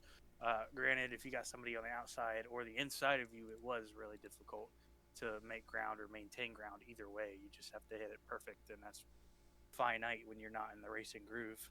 But, I mean, I didn't really have issue. The track got slick at times when the sun would come out. I think that's part of that new iRacing weather model that's actually working, because it got real slick to start stage 2. I don't know. Well, it was either stage 2 or the final run, but it got really slick and Pacey got sideways. I was sideways too, but I just held it better. But yeah, I mean, I guess the track made it harder than it was for the drivers. But I mean, there was times where it drove like a charm. No issue gripping, no slip off corner, nothing. So I guess that's cool, the way that the weather system's working. Moving on down the list here, obviously we saw pit stops occur here. You were one of the last drivers to blink on pit stops, so kind of take us to your mind there again. Was the overcut the strategy you were going for? Because we saw drivers coming in the undercut. We saw Seth Wansing, Pacey Wygen, a few others coming for the undercut. So, sorry, Jonathan Adams doing the undercut. So was the long overcut your strategy there, your choice, or was it just was that the game plan, I guess? That was the game plan. We really didn't have a lot of laps green on tires before we finally did go green. So, and you don't go a lap down when you pit. And the fall off was maybe 5/10 at most on the old tires. So I didn't really have any issue. I played it off Brandon and Wygent because Brandon came in 2 laps earlier and he was a second or some change behind me. So I mathed that out in 2 laps so that I could come out in front of him and have the fresher tires in case I needed to defend anyways. I didn't want to play games on even tires, So I just wanted any form of advantage by running a little longer because you wouldn't lose as much ground as you would at, say, Darlington for not coming in when somebody else came in. Another question here would be on this point as well. Obviously, we saw with the late caution coming out and the restart in tow.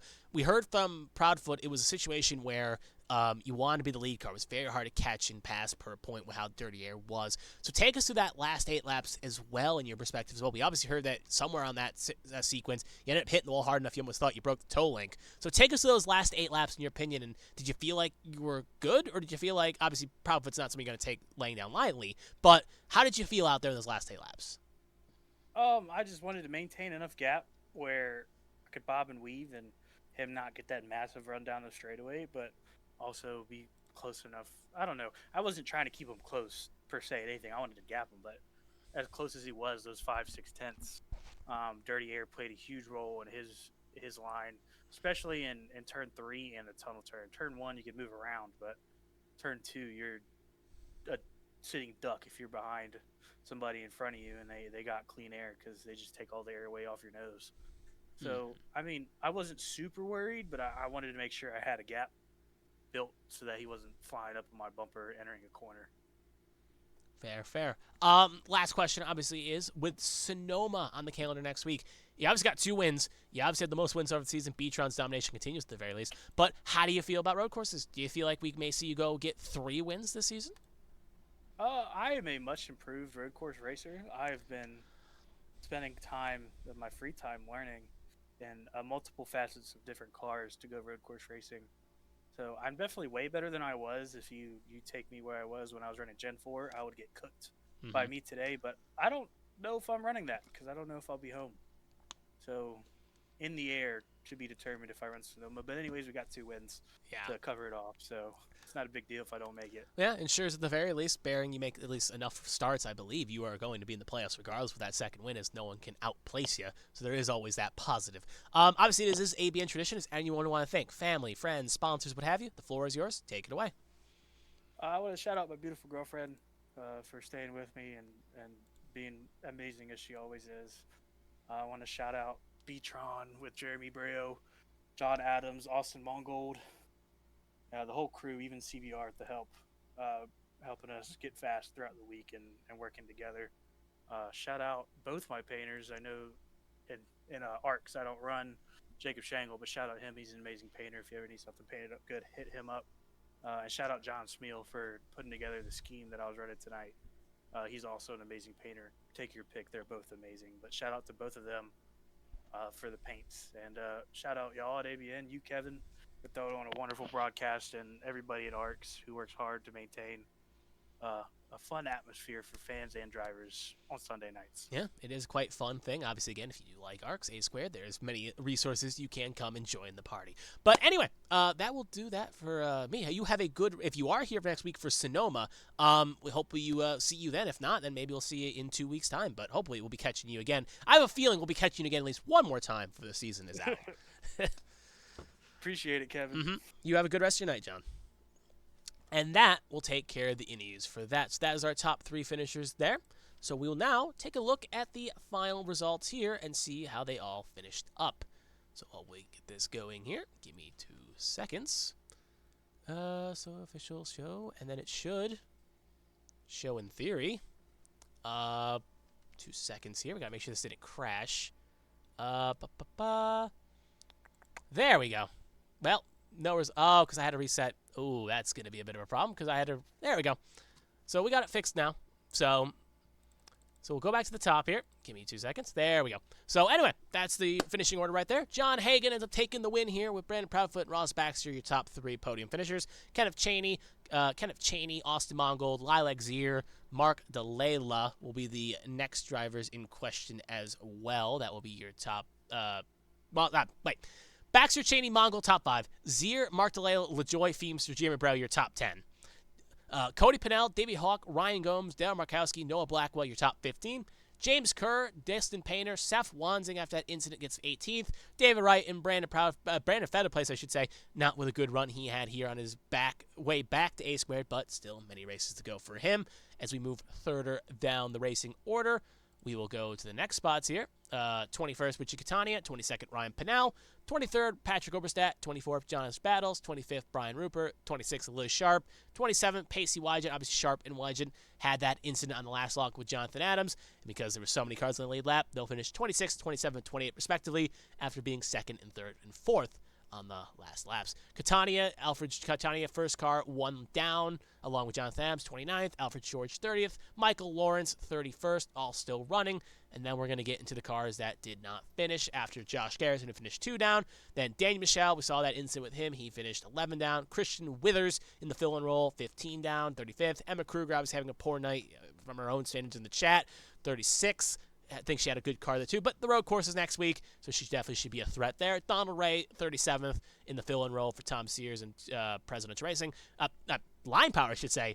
Josh Gaiman, Gator Cats, again, this bad luck run continues for him, looking to try to get that good luck going right at Sonoma next week. And Brian Torchilla, last of the runners, 39th, he will finish.